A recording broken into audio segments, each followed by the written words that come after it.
O Saci, Monteiro Lobato. 1. O Brasil das páginas de Monteiro Lobato. Percorrendo as páginas de Monteiro Lobato, a gente vê como aquele caboclo arredio, aquele jeca arisco e desconfiado, aquele tipo indomável, que passara quase toda a meninice lá no Vale do Paraíba, abriu picadas em carrasqueiros virgens e temidos, mandado às urtigas os gramáticos, para mostrar com tintas arrancadas da terra o verde cru das matas, os campos tostados, o vermelho dos barrancos talhados, o solo cortado de brejos, córregos e carreiros, o batido dos monjolos e porteiras, de Permeio ao Ipê, Palma Benta e Mastro de Santo Antônio. E se teimarem se afundar mais, a gente se arranha em Caraguatá, corta-se com navalhas de mico e queima-se ao sol. A paisagem é crua, viva e palpitante, é o Brasil pitoresco e agreste. A casa colonial, a casa do caboclo, o rancho do tropeiro, a tapeira, o fogo no terreiro, a Santa Cruz, Jequitibás, Embaúbas, coqueiros, palmitos, perobeiras,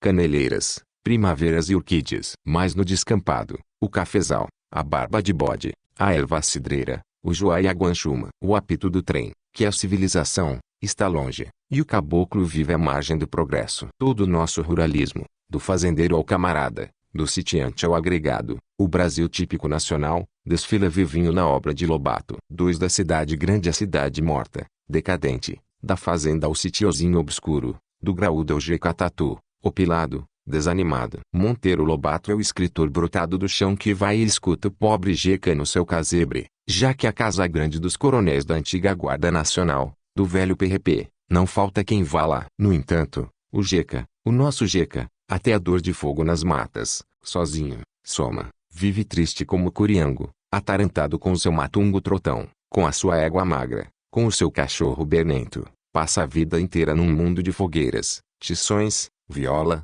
porrete, isqueiros, cuias, gamelas, espichado ou acocorado no terreiro da tapeira, acreditando em sacis e boitatás, para ir só de quando em vez à venda, ao botequim da beira da estrada. Monteiro Lobato reconhece que se trata de doença e não de mamparra, de ruindade. Pouca gente enxerga que é da má alimentação, de falta de higiene, de falta de instrução. Não é que não seja inteligente, faz um tempo quente se algum ladino procura bobeá-lo. Não pega não cochila e a vida que se fomente. É nas suas vilas, nas suas fazendas, nos seus sítios que mora a lindoca, o nego, o quim da venda, o coronel Fulgêncio, enquanto grileiros, chefes políticos atormentam o jeca até de raiva de se tornar eleitor da roça. Quantos tipos, meu Deus, o comprador de fazendas, o homem honesto, a pretinha órfã maltratada, a patroa a queixar-se com o bom padre da terra. Todos cruzam as ruas, as estradas, as picadas coloridas de nosso regionalismo brasileiro. Às vezes Monteiro Lobato se espanta em face de casos de estupidez e de negligência e dispara a combater a perversidade,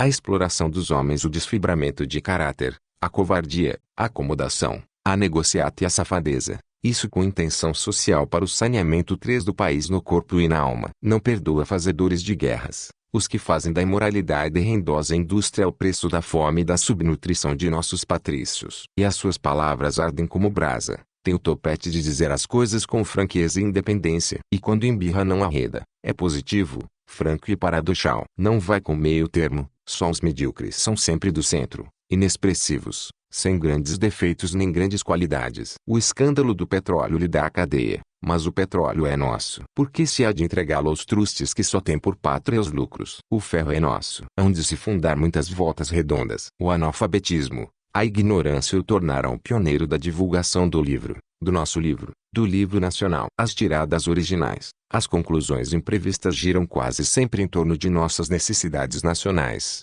petróleo, ferro, saúde e instrução. Nada de urupês, nada de paliativos, nada de esmola que humilhe e que conserva mendigos, estropiados e capengas quando se deve cuidar da higiene e da assistência social. Monteiro Lobato diz o que pensa com o intento de fazer mudar para melhor as coisas nacionais. Prefere apontar erros a ocultá-los. Não gosta de ver o menino esticando os olhos para o brinquedo, para o doce da vitrina, enquanto a mãe cheia de angústia procura distrair-lhe a atenção. E ao ver que ainda não possuímos um mundo infantil propício, põe-se a sentir como as crianças e com paciência e bondade a vogar pelas regiões da fantasia. De uma fantasia sadia e construtiva, baseada em nossa índole, diferente dessa literatura imitada ou importada cheia quatro de gangsters, de tanques, de metralhadoras, de mãos ao alto, venenosa, perniciosa. Monteiro Lobato apanha o Brasil puro, mesclado, tipicamente Brasil, para tomar café com rapadura com o caboclo, acocorado com ele, picando fumo, cuspindo de esguicho, jogando-lhe uma porção de coisas na cabeça, e da prosa gosta o Jeca,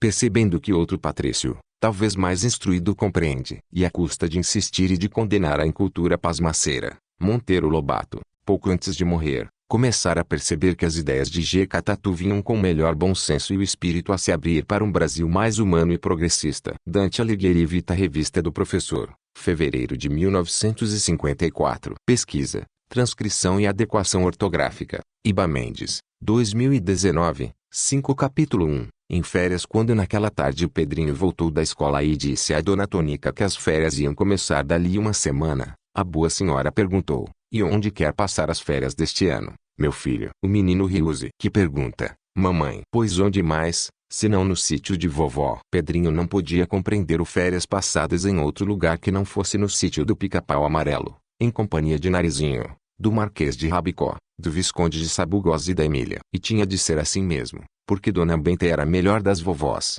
Narizinho, a mais galante das primas, Emília, a mais maluquinha de todas as bonecas, o Marquês de Rabicó, o mais rabicó de todos os marqueses, e o Visconde de Sabugosa, o mais cômodo de todos os viscondes. E havia ainda tia Anastácia, a melhor quituteira deste de todos os mundos que existem. Quem comia uma vez os seus bolinhos de polvilho, não podia nem sequer sentir o cheiro de bolos feitos por outras cozinheiras. Pedrinho tinha recebido carta de sua prima, dizendo: "Nosso grupo vai este ano completar século e meio de idade e é preciso que você não deixe de vir pelas férias a fim de comemorarmos o grau de acontecimento." Esse século e meio de idade era contado assim: Dona Benta, 64 anos, tia Anastácia, 66, Narizinho, 8, Pedrinho, 9, Emília, o Marquês e o Visconde, ele e cada um. Ora, 64 mais 66 mais 8 mais 9 mais 1 mais ele, fazem 150 anos, ou seja, um século e meio. Logo que recebeu essa carta,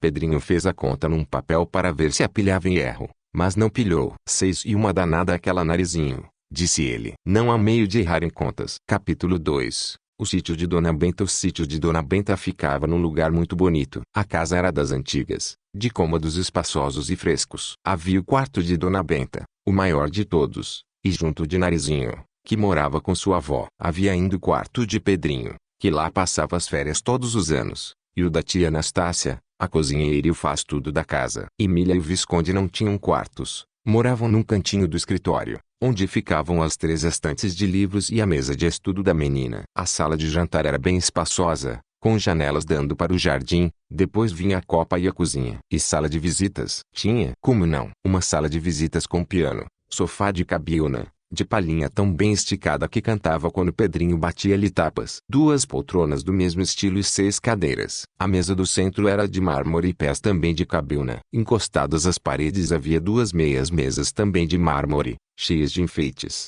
3 casais de sais vestidos, vários caramujos e estrelas do mar, 2 redomas com velas dentro, tudo colocado sobre os pertences de miçangas feitos por Narizinho. Hoje ninguém mais sabe o que é isso. Pertences eram umas rodelas de crochê que havia em todas as casas, para botar bibelôs em cima. Para o lavatório de Dona Benta, Narizinho fizera pertences de crochê, e para a sala de visitas fizera aqueles de miçanga de várias cores, da bem miudinha. Antes da sala de visitas havia a sala de espera, com chão de grandes ladrilhos quadrados, cor de chita cor de rosa desbotada. A sala de espera abria para a varanda. Que varanda gostosa! Cercada de um gradil de madeira, muito singelo, pintado de azul claro. Da varanda 7 descia-se para o terreiro por uma escadinha de 6 degraus. Nas férias do ano anterior Pedrinho havia plantado em cada canto da varanda um pé de cortina japonesa, uma trepadeira que dá uns fios avermelhados da grossura de um barbante, que depois ficam amarelos e descem até quase ao chão, formando uma verdadeira cortina viva. Aquela varanda estava se transformando em jardim.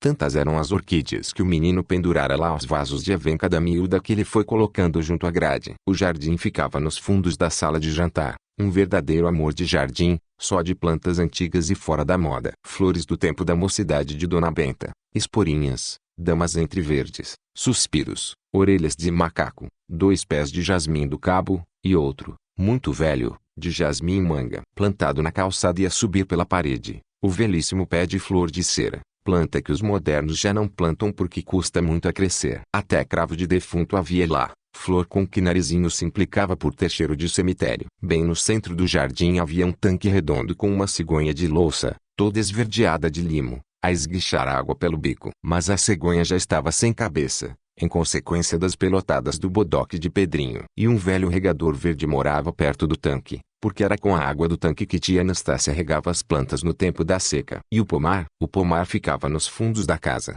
depois do quintal da cozinha, onde havia um galinheiro, um tanque de lavar roupa e o puxado da lenha. O poço velho fora fechado depois do que Dona Benta mandou encanar a água do morro. Passado o quintal vinha o pomar, aquela delícia de pomar. Por que delícia? Porque as árvores eram muito velhas. E a árvore quanto mais velha melhor para a beleza e frescura da sombra. A árvore nova pode ser muito boa para dar frutas bonitas, baixinhas e fáceis de apanhar. 8 Mas para a beleza não há como uma árvore bem velha, bem craquenta, com os galhos revestidos de musgos, líquens e parasitas. Certas árvores do pomar tinham donos. Havia a célebre pitangueira da Emília, as 3 jabuticabeiras de Pedrinho, a mangueira de manga espada de Narizinho e os pés de mamão de tia Anastácia. Até o Visconde tinha sua árvore, um pezinho de romã muito feio e raquítico. O resto das árvores não eram de ninguém, eram de todos. E quantas? Cambucaseiros, 2 jaqueiras, os pés de cabeludo e grumichama, os 3 pés de sapotis e aquele de fruta do conde que não ia por diante. Era tão antigo aquele pomar que os vizinhos até caçoavam. Viviam dizendo: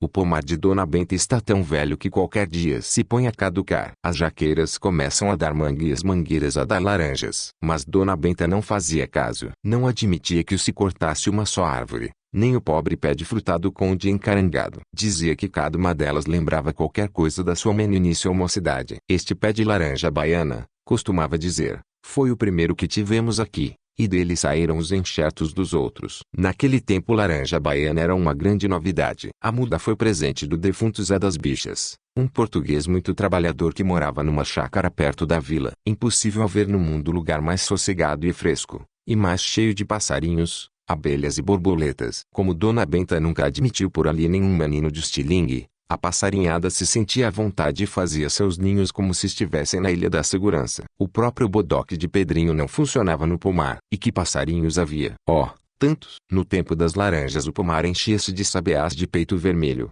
amigos de cantar a célebre música de sabiá que os pais vão ensinando aos filhotes, sempre igualzinha, sem a menor nova mudança. E havia os sanhaços cor de cinza clara, e as saíras azuis, e as graúnas pretíssimas, e muito canário da terra, muito papa-capim, tizil, pintacilgo, rolinha, corruíla. As corruílas eram o encanto da menina, que vivia a observar o jeitinho delas no constante escarafunchamento dos muros carunchados em busca de pequenas aranhas e outros bichinhos moles. Bichinho duro corruíla não quer. E sempre com as penas da cauda erguidas, ninguém sabe por quê. Corruílas cor de telha e mansíssimas. Há também a linda corruíla do brejo, que faz aqueles enormes ninhos espinhentos, mas essas nunca apareciam no pomar. Moravam nos brejos. Às vezes pousavam lá, de passagem, um ou outro tié-sangue, o passarinho mais lindamente vermelho que existe. Mas não se demoravam. Eram arisquíssimos. Por quê, vovó? Justamente os passarinhos mais bonitos são os mais ariscos,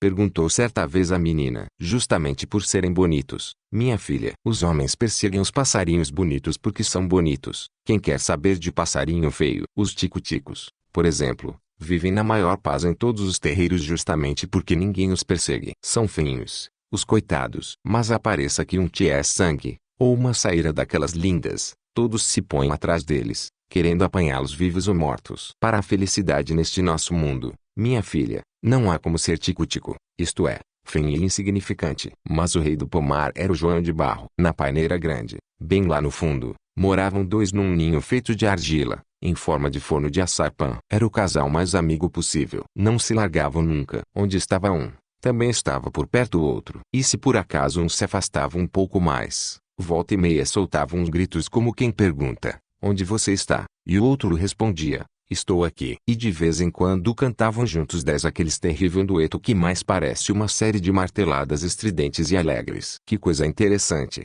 vovó, disse Pedrinho um dia. Repare que eles sempre cantam ou gritam juntos. Um faz uma parte e o outro faz o acompanhamento, como no piano. E era assim mesmo. São tão amigos que até para cantar cantam a 2 mãos, como dizia a boneca. Certo ano o casal resolveu construir um ninho novo em outro galho da paineira, E durante 15 dias o divertimento dos meninos foi acompanhar de longe aquele trabalho. Os dois passarinhos traziam da beira do ribeirão um pelote de barro no bico, e ficavam ali a colocar aquela massa no lugar próprio, e a bicá-la 100 vezes para que ficasse bem ligadinha. Enquanto um se ocupava naquilo, o outro voava em busca de mais barro. Nunca estavam os dois no mesmo serviço. Revezavam-se. À tardinha interrompiam o trabalho, cantavam um dueto com toda a força e depois se acomodavam no ninho velho. Tia Anastácia vivia dizendo que nos domingos eles não trabalhavam, mas infelizmente os meninos não puderam tirar a prova de uma coisa tão linda. O mais curioso foi que depois de acabado o ninho novo, eles, em vez de se mudarem, resolveram fazer um segundo ninho em cima daquele. Quem primeiro notou isso foi o Visconde, que foi, todo assanhado, contar a Dona Benta. Venham ver, disse o Sabuguinho. Eles terminaram ontem a construção do ninho novo, mas não se mudaram do velho. Em vez disso estão a construir um segundo ninho sobre o novo, uma espécie de segundo andar. Dona Benta foi com os meninos e viu. Por que será, vovó?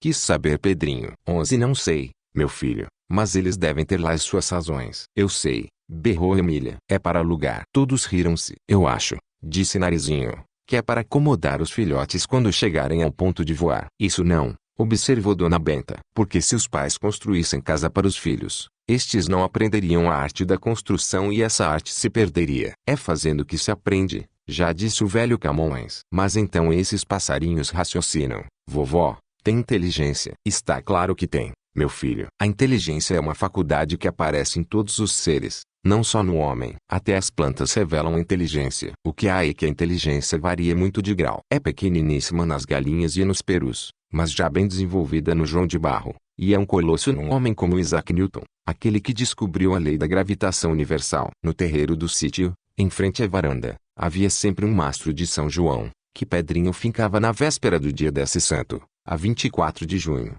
quando vinha pelas férias. Ele mesmo cortava o pau no mato, ele mesmo o descascava e pintava inteirinho, com arabescos vermelhos, amarelos e azuis. No topo do mastro colocava a bandeira de São João, que era um quadrado de sarrafo, espécie de moldura, na qual pregava com tachinhas um retrato de São João Meninote com um cordeirinho no braço. Essas bandeiras, estampadas em morim, custavam $1,50 na venda do Elias Turco, lá na estrada. O terreiro era vedado por uma cerca de paus a pique, rachões de guarantã. Bem no centro ficava a porteira. Para lá da porteira era o 12 pasto, onde havia um célebre cupim de 1,5 m de altura, e mais adiante, um velho cedro ainda do tempo da Mata Virgem. Através do pasto seguia o caminho, ou a estrada que ia ter a vila, a légua e meia dali. No fim do pasto, perto da ponte, apareciam a casinha do tio Barnabé e a figueira grande, e bem lá adiante, o capoeirão dos tucanos, uma verdadeira mata virgem onde até onça, macucos e jacus havia. E que mais? Ah, sim, o ribeirão que passava pela casa do tio Barnabé cortava o pasto e vinha fazer as divisas do pomar com as terras de plantação. Impossível haver no mundo um ribeirão mais lindo, de água mais limpa, com tantas pedrinhas roliças de todas as cores no fundo. Em certos pontos viam-se pequenas praias de areia branca. Nas curvas a água quase que parava, formando célebres poços onde Pedrinho pescava lambaris e bagres. As beiras de água rasa eram a zona dos guarus, o peixinho menor que existe. Aos domingos tia Anastácia saía a mariscar de peneira. Os meninos davam pulos de alegria. A boa negra metia-se na água até a cintura e ia descendo o ribeirão, com eles acompanhá-la da margem, aos gritos. Aqui, Nastácia, aqui nestes capinzinhos. A negra, muito cautelosamente, mergulhava a peneira por baixo dos capinzinhos boiantes e suspendia de repente, de surpresa. A água escoava-se pelos furos e na peneira aparecia uma porção de vidinhas aquáticas, a saltar e espernejar, guarus barrigudinhos, lambarizinhos novos,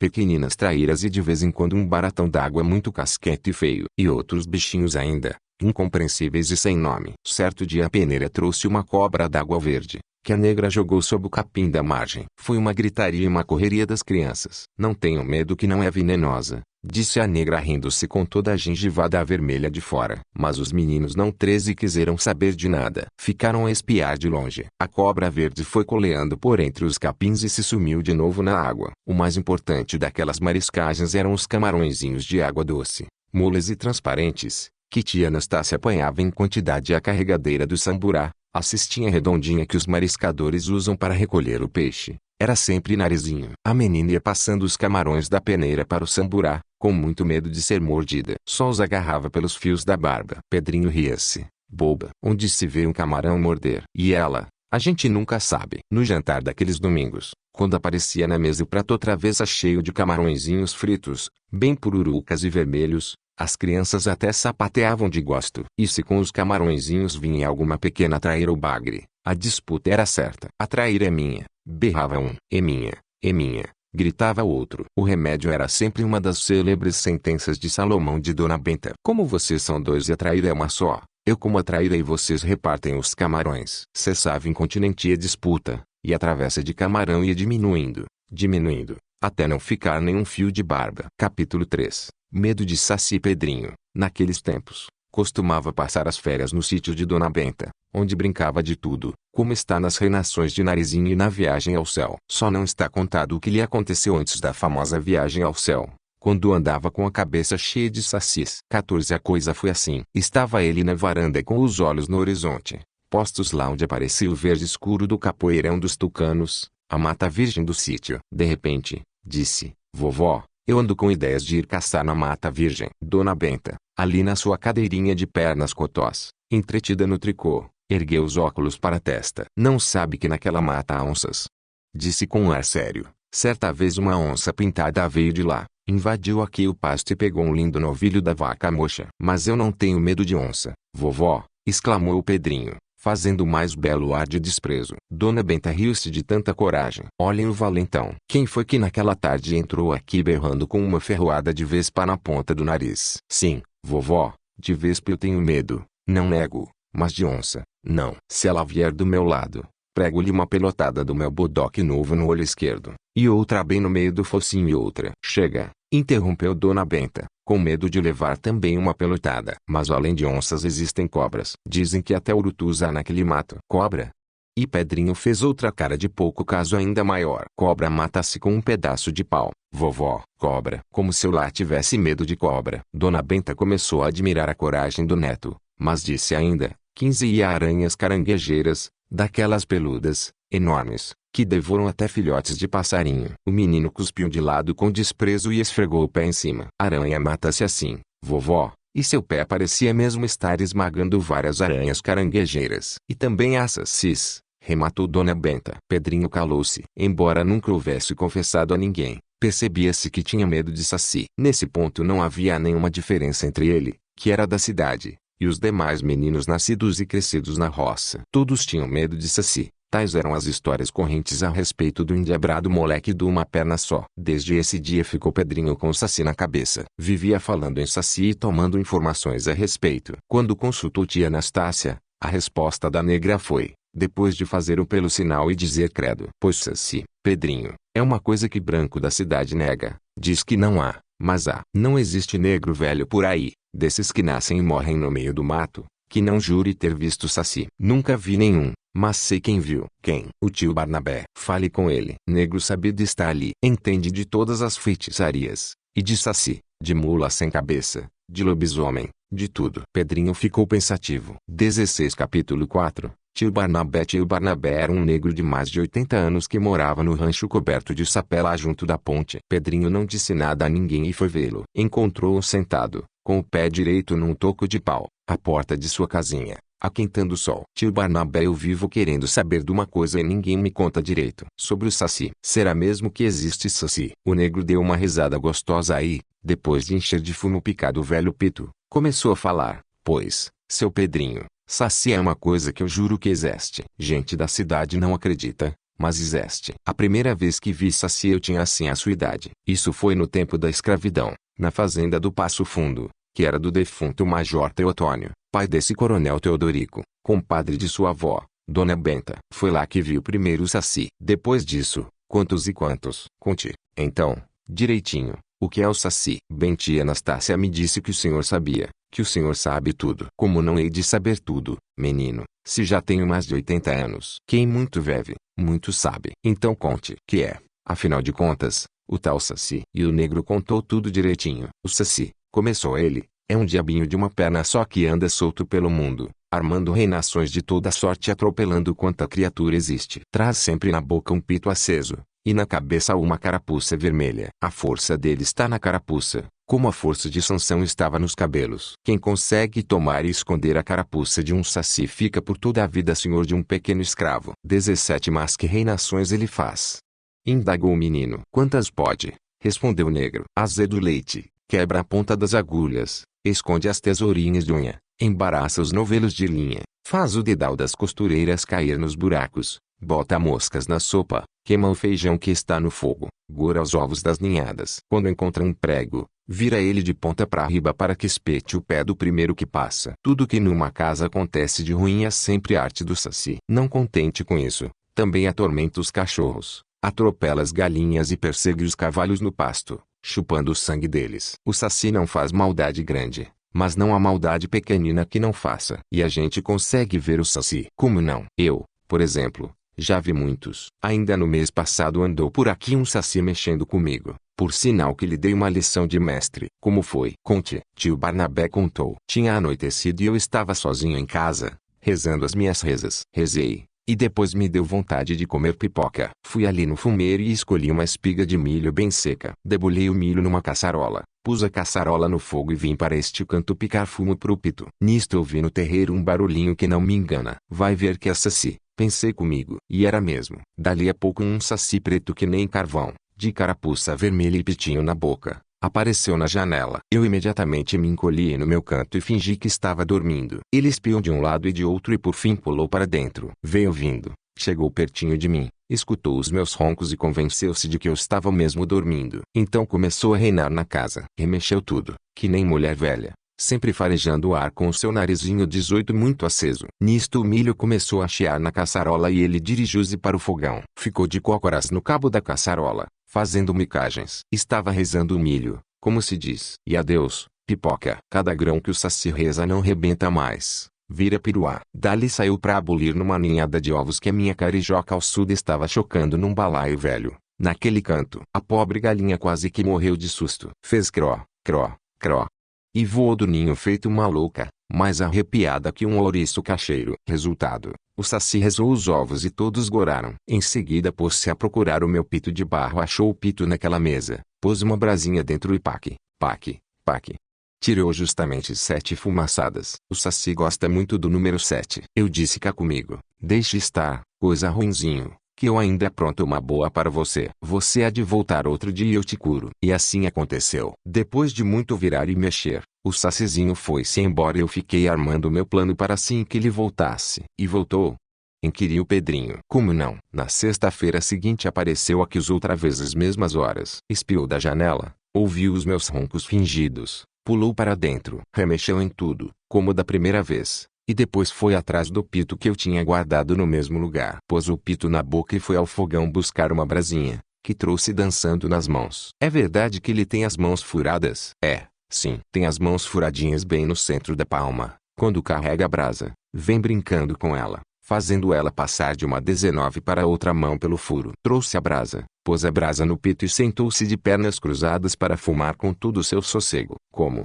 Exclamou o Pedrinho arregalando os olhos. Como cruzou as pernas? Se saci tem uma perna só. Ah, menino, Messê não imagina como saci é arteiro. Tem uma perna só, sim, mas quando quer cruza as pernas como se tivesse duas. São coisas que só ele entende e ninguém pode explicar. Cruzou as pernas e começou a tirar baforadas, uma atrás da outra, muito satisfeito da vida. Mas de repente, puf, aquele estouro e aquela fumaceira. O saci deu tamanho pinote que foi parar lá longe e saiu ventando pela janela fora. Pedrinho fez cara de quem não entende. Mas que puff foi esse?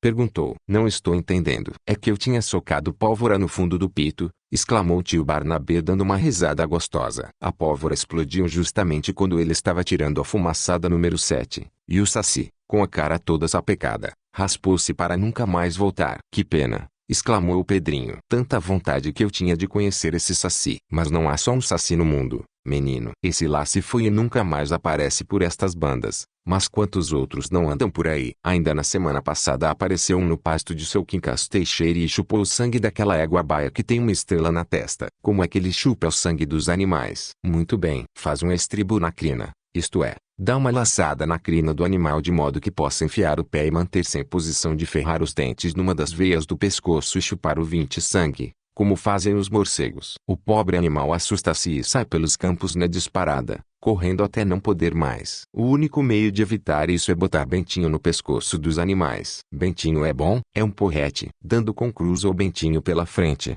Saci fede enxofre e foge com botas de 7 léguas. Capítulo 5. Pedrinho pega um Saci. Tão impressionado ficou Pedrinho com esta conversa que dali por diante só pensava em Saci, e até começou a enxergar sacis por toda parte. Dona Benta caçoou, dizendo: cuidado. Já vi contar a história de um menino que de tanto pensar em Saci acabou virando Saci. Pedrinho não fez caso da história, e um dia, enchendo-se de coragem, resolveu pegar um. Foi de novo em procura do tio Barnabé. Estou resolvido a pegar um Saci, disse ele, e quero que o senhor me ensine o melhor meio. Tio Barnabé riu-se daquela valentia. Gosto de ver um menino assim. Bem, mostra que é neto do defunto senhor velho, um homem que não tinha medo nem de mulas em cabeça. Há muitos jeitos de pegar Saci, mas o melhor é o de peneira. Arranja-se uma peneira de cruzeta. Peneira de cruzeta? Interrompeu o menino. Que é isso? Nunca reparou que certas peneiras têm 2 taquaras mais largas que se cruzam bem no meio e servem para reforço? Olha aqui. E 21 Tio Barnabé mostrou ao menino uma das tais peneiras que estava ali num canto. Pois bem, arranja-se uma peneira destas e fica-se esperando um dia de vento bem forte, em que haja rodamoinho de poeira e folhas secas. Chegada essa ocasião, vai-se com todo cuidado para o rodamoinho e joga-se a peneira em cima. Em todos os rodamoinhos há Saci dentro, porque fazer rodamoinhos é justamente a principal ocupação dos sacis neste mundo. E depois, se a peneira foi bem atirada e o Saci ficou preso, é só dar jeito de botar ele dentro de uma garrafa e arrolhar muito bem. Não esquecer de riscar uma cruzinha na rolha, porque o que prende o Saci na garrafa não é a rolha e sim a cruzinha arriscada nela. É preciso ainda tomar a carapucinha dele e esconder bem escondida. Saci sem carapuça é como cachimbo sem fumo. Eu já tive um Saci na garrafa, que me prestava muitos bons serviços. Mas veio que um dia aquela mulatinha sapeca que mora na casa do compadre Bastião e tanto lidou com a garrafa que a quebrou. Bateu logo um cheirinho de enxofre. O perneta pulou em cima da sua carapuça, que estava ali naquele prego, e até logo, tio Barnabé.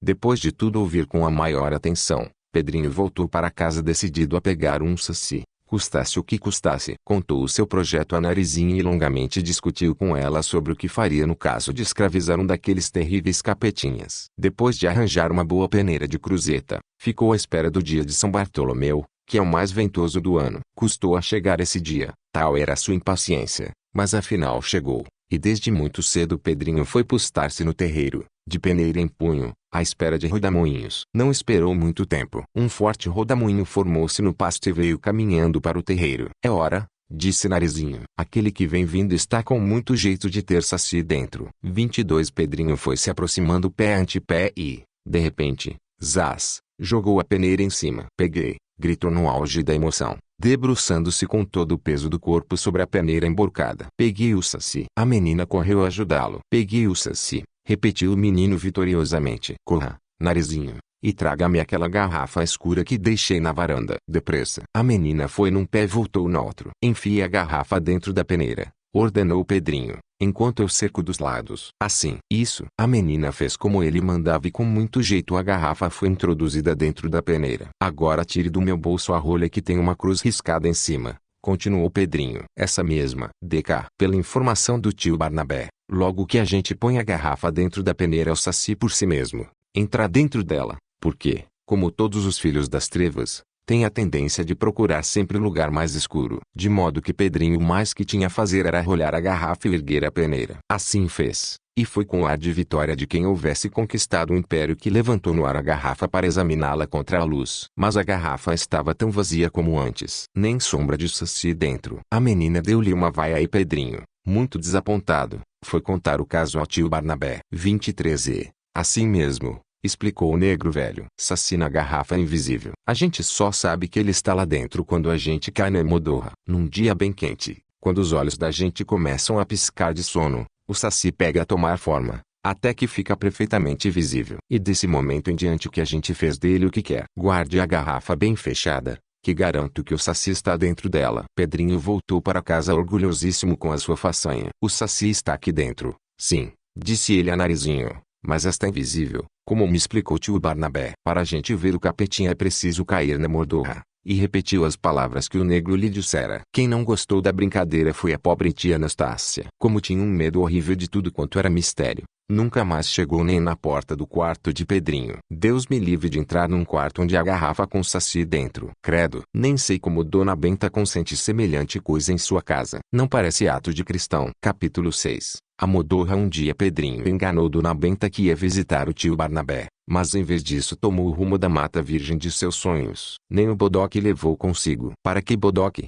Se leva o saci na garrafa, ele é uma arma melhor do que quanto canhão ou metralhador existe. Que beleza! Pedrinho nunca supôs que uma floresta virgem fosse tão imponente. Aquelas árvores enormes, velhíssimas, barbadas de musgos e orquídeas, aquelas raízes de fora dando ideia de monstruosas sucures, aqueles cipós torcidos como se fossem redes, 24 aquela galharada, aquela folharada e sobretudo aquele ambiente de umidade e sombra, lhe causaram uma impressão que nunca mais se apagou. Volta e meia ouvi um rumor estranho, de inambu ou jacu a esvoaçar por entre a folhagem, ou então, de algum galho podre que tombava do alto e vinha num estardalhaço, esborrachar-se no chão. E quantas borboletas, das azuis, como cauda de pavão, das cinzentas, como casca de pau, das amarelas, cor de gema de ovo, e pássaros. Ora um enorme tucano de bico maior que o corpo e lindo papo amarelo. Ora um pica-pau, que interrompeu seu trabalho de bicar a madeira de um tronco para tentar no menino com interrogativa curiosidade. Até um bando de macaquinhos ele viu, pulando de galho em galho com incrível agilidade e balançando-se, pendurados pela cauda, como pêndulos de relógio. Pedrinho foi caminhando pela mata adentro até alcançar um ponto onde havia uma água muito límpida,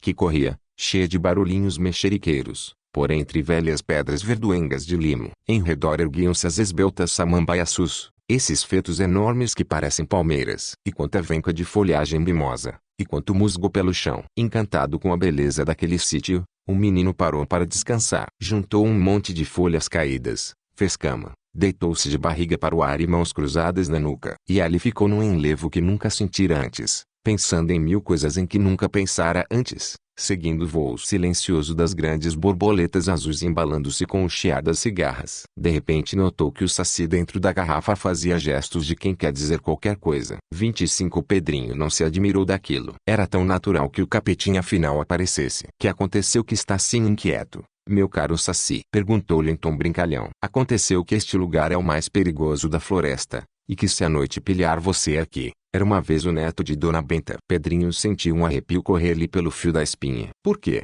Perguntou, olhando ressabiadamente para todos os lados. Porque é justamente aqui o coração da mata, ponto de reunião de sacis, lobisomens, bruxas, caiporas e até da mula sem cabeça. Sem meu socorro você estará perdido, porque não há mais tempo para voltar para casa, nem você sabe o caminho. Mas o meu auxílio eu só darei sob uma condição. Já sei, restituir a carapuça, adiantou Pedrinho. Isso mesmo, restituir-me a carapuça e com ela a liberdade. Aceita. Pedrinho sentia muito ver-se obrigado a perder um saci que tanto lhe custara apanhar, mas como não tinha outro remédio senão ceder, jurou que o libertaria se o saci o livrasse dos perigos da noite e pela manhã o reconduzisse, são e salvo, à casa de Dona Benta. Muito bem, disse o saci. Mas nesse caso você tem de abrir a garrafa e me soltar. Terei assim mais facilidade de ação. Você jurou que me liberta. Eu dou minha palavra de saci que mesmo solto o ajudarei em tudo. Depois o acompanharei até o sítio para receber minha carapuça e despedir-me de todos. 26 Pedrinho soltou o saci e durante o resto da aventura tratou-o mais como um velho camarada do que como um escravo. Assim que se viu fora da garrafa,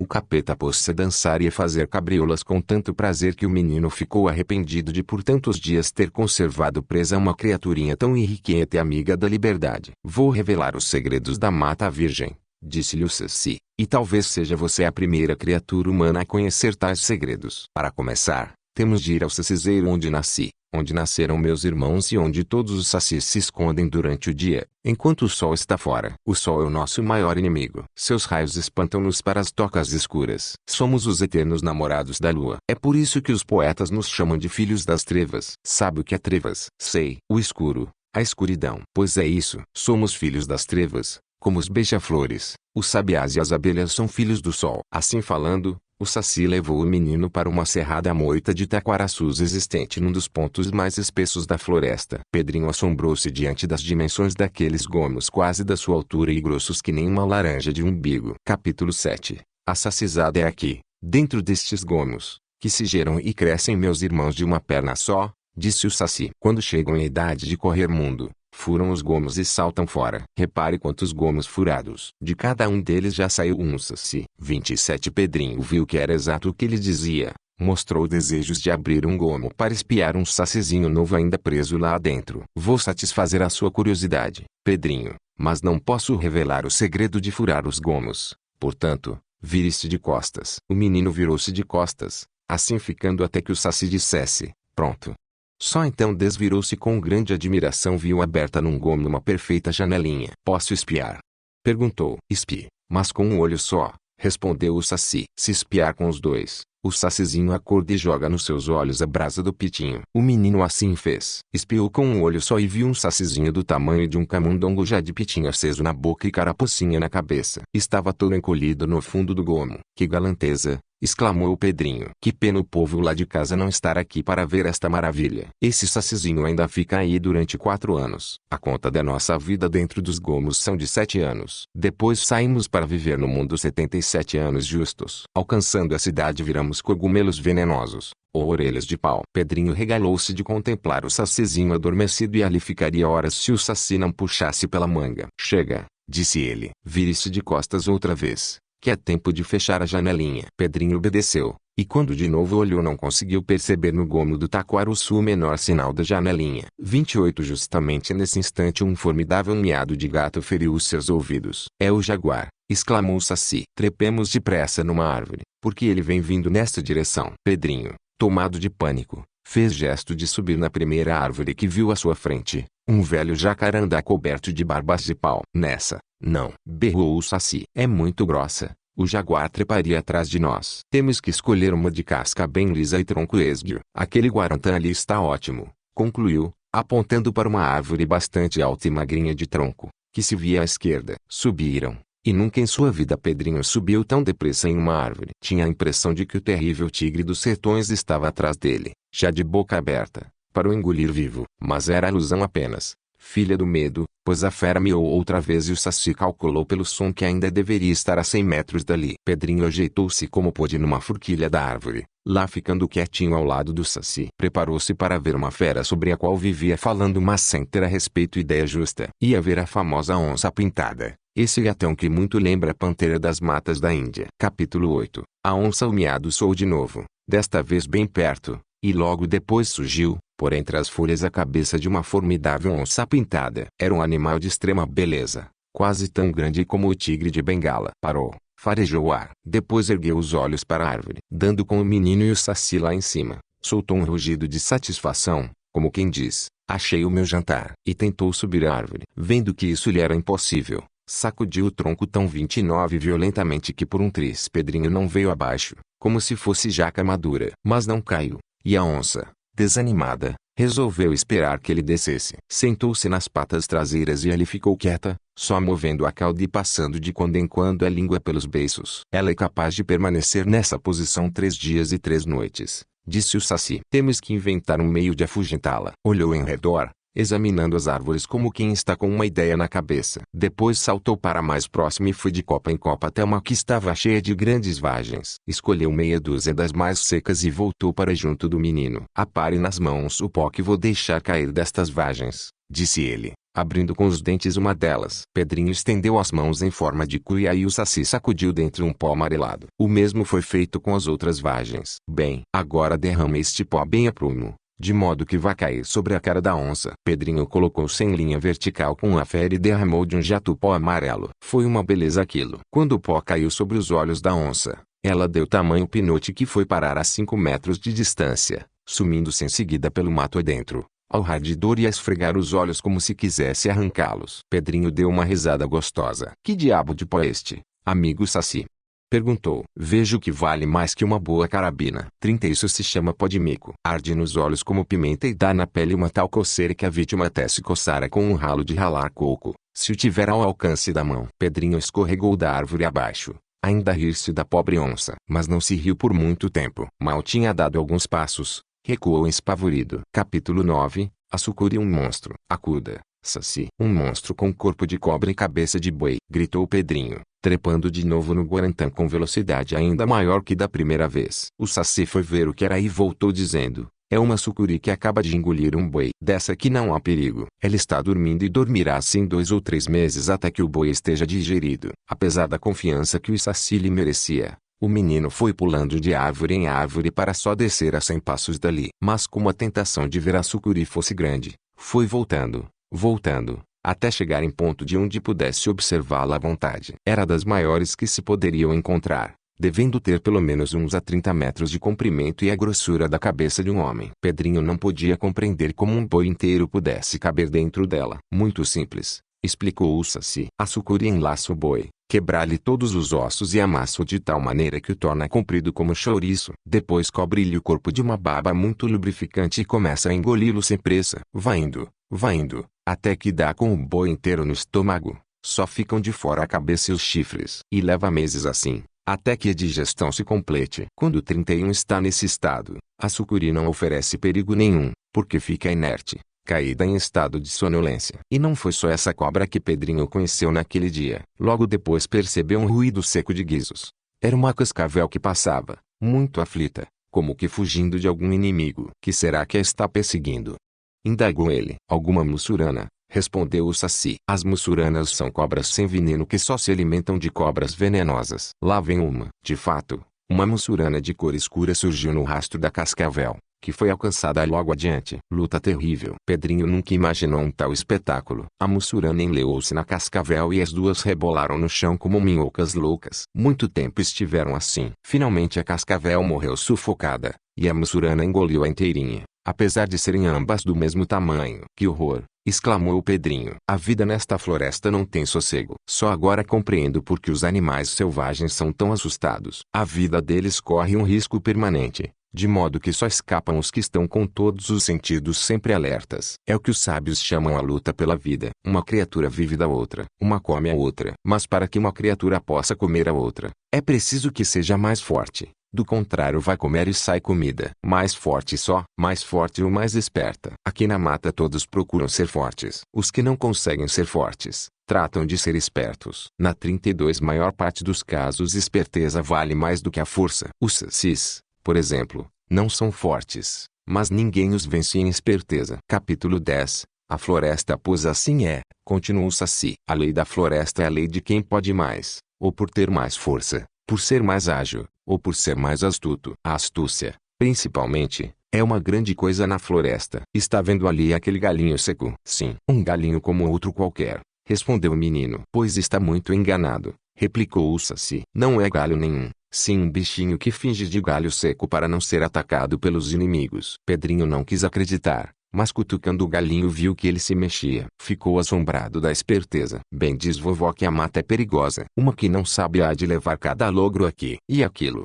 Perguntou o Saci apontando para uma folha. Que parece a você que aquilo é? Pedrinho olhou, viu bem que era uma folha de árvore, mas como já estava ficando sabido nas traições da floresta, piscou para o Saci e disse: desta vez não caio na esparrela. Parece que é uma folha, mas com certeza é outro bichinho que se disfarça em folha. E cutucou para ver se mexia. A folha, porém, não se mexeu. É folha mesmo, bobinho, disse o Saci dando uma risada. Ainda é muito cedo para você ler a mata. Isto é o livro que só nós, 33 que aqui nascemos e vivemos toda a vida, somos capazes de interpretar. Um menino da cidade, como você, entende tanto da natureza como eu entendo de grego. Realmente, Saci, estou vendo que aqui na mata sou um perfeito bobinho. Mas deixe estar que ainda ficarei tão sabido como você. Sim, com o tempo e muita observação. Quem observa e estuda, acaba sabendo. Aqui, porém, nós não precisamos estudar. Nascemos sabendo. Temos o instinto de tudo. Qualquer desses bichinhos que você vê,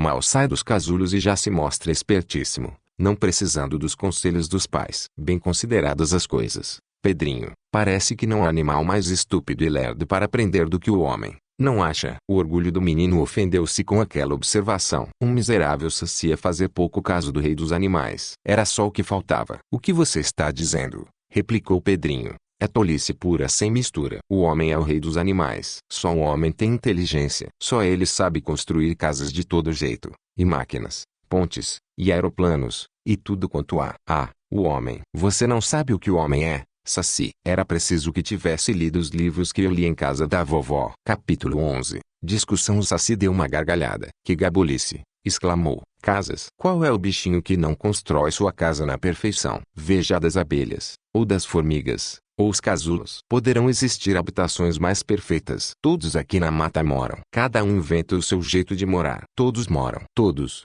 portanto, têm suas casinhas, onde ficam muito mais bem abrigados do que os homens lá nas casas deles. O caramujo, 34. Esse então até inventou o sistema de carregar a casa às costas. É o mais esperto. Vai andando. Assim que o perigo se aproxima, arreia o casa e mete-se dentro. Casa, vá lá, disse Pedrinho meio convencido. Mas aeroplano? Que bichinho daqui seria capaz de construir aviões como nós homens os construímos? Outra risada do Saci. Pedrinho, você está me saindo tão bobo que até me causa dó. Aviões? Pois não vê que o avião é a mais atrasada máquina de voar que existe. Aqui os bichinhos de asas estão de tal modo adiantados que nenhum precisa de mostrengos como tal avião. Todos possuem no corpo um aparelho de voar aperfeiçoadíssimo. Não vê que voam, bobo. Outro dia assisti a uma cena muito interessante. Eu estava perto de uma lagoa cheia de patos, quando um avião passou voando por cima das nossas cabeças. Os patos entreolharam-se e riram-se. Você sabe, Pedrinho, que bicho estúpido é o pato? Pois mesmo assim um deles disse com muita sabedoria. Parece incrível que os homens se gabem de ter inventado uma coisa que nós já usamos há tantos milhares de anos. Sim, continuou o Pedrinho, mas nós sabemos ler e vocês não sabem ler. E para que serve ler? Se o homem é a mais boba de todas as criaturas, de que adianta saber ler? Que é ler? Ler é um jeito de saber o que os outros pensaram. Mas que adianta a um bobo saber o que outro bobo pensou? Era demais aquilo. Pedrinho encheu-se de cólera. Não continue, Saci. Você está me ofendendo. O homem não é nada do que você diz. O homem é a glória da natureza. 35. Glória da natureza, exclamou Capetinha com ironia. Ou está repetindo como papagaio o que ouviu alguém falar ou então você não raciocina. Ainda não tem ouvido Dona Benta ler num jornal os horrores da guerra na Europa. Basta que entre os homens haja isso que eles chamam guerra, para que sejam classificados como as criaturas mais estúpidas que existem. Para que guerra? E vocês aqui não usam guerras também? Não vivem a perseguir e comer uns aos outros? Sim, uma comer o outro é a lei da vida. Cada criatura tem o direito de viver e para isso está autorizada a matar e comer o mais fraco. Mas vocês homens fazem guerra sem ser movidos pela fome. Matam o inimigo e não o comem. Está errado. A lei da vida manda que só se mate para comer. Matar por matar é crime. E só entre os homens existe isso de matar,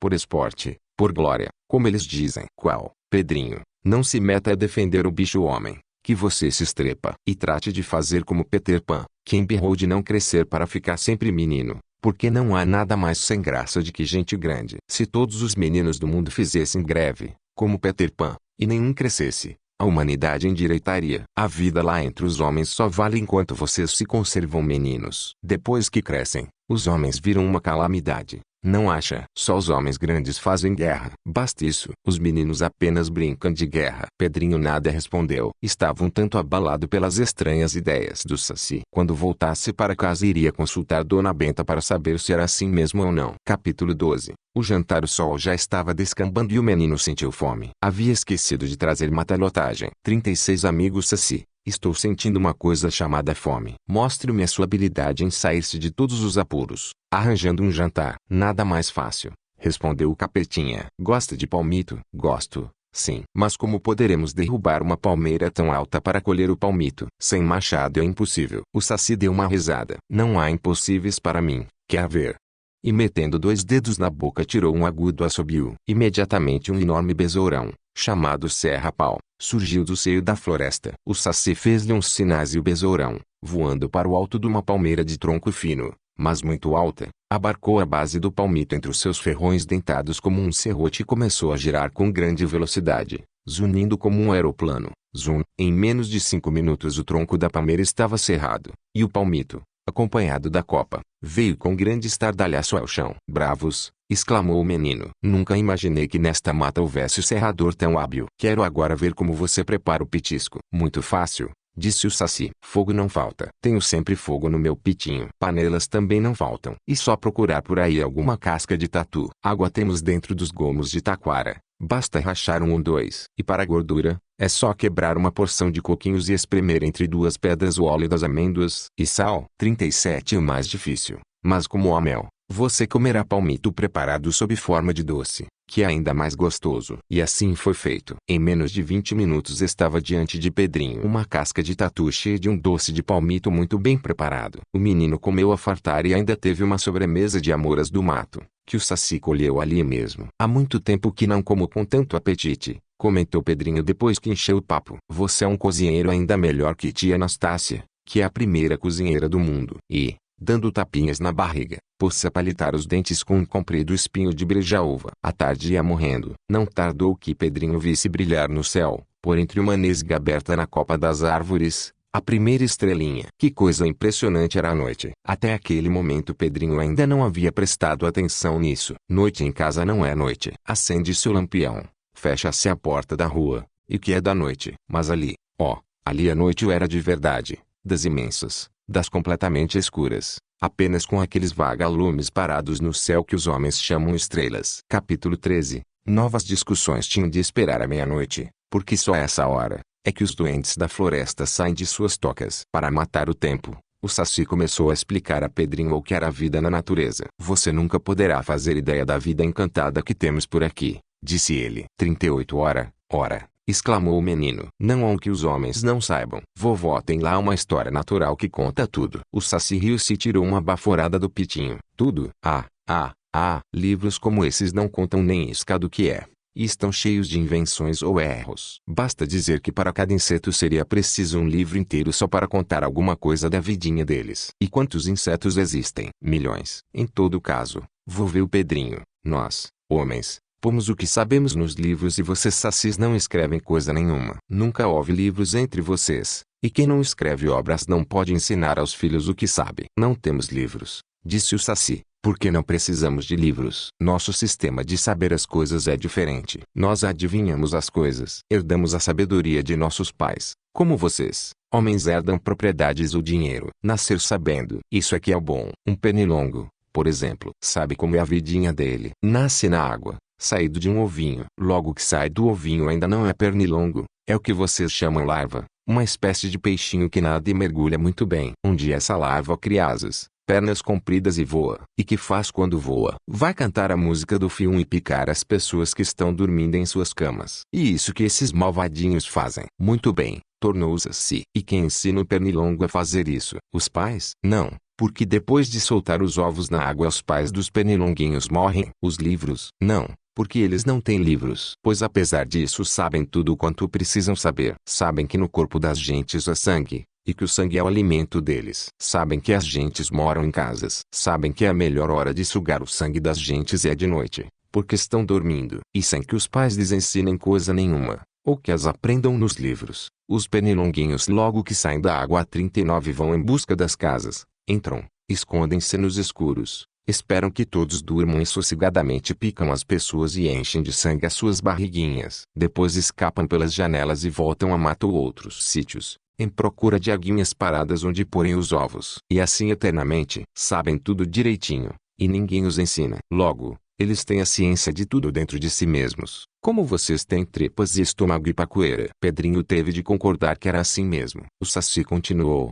e como fazem os pernilongos, assim também fazem todas as outras vidinhas aqui da floresta. Cada qual nasce sabendo fazer o certo, e não erram. Os grilos nascem sabendo abrir buracos. Há um inseto chamado bombardeiro. Se outro maior o ataca, vira-se de costas e lança-lhe no focinho um líquido que se evapora imediatamente e tonteia o inimigo. Quando este volta-se, o bombardeiro já está longe. Quem o ensina a fazer isso? Ninguém. Nasce sabendo. Certos besouros, quando querem pôr ovos, fazem o seguinte: pegam uma pequena quantidade de esterco e a vão rolando pelo chão com as patas de trás. Para quê? Para formar uma bola. Quando o esterco está uma bola bem redondinha, eles a furam e botam lá dentro os ovos. Quem ensina esses besouros a fazer essas bolas tão redondinhas? Os pais? Não. Algum livro? Não. Eles nascem sabendo. Sim, disse Pedrinho. Nascem sabendo e nós temos de aprender com os nossos pais ou nos livros. Isso só prova o nosso valor. Que mérito há em nascer sabendo? Nenhum. Mas é muito mérito em não saber e aprender pelo estudo. Perfeitamente,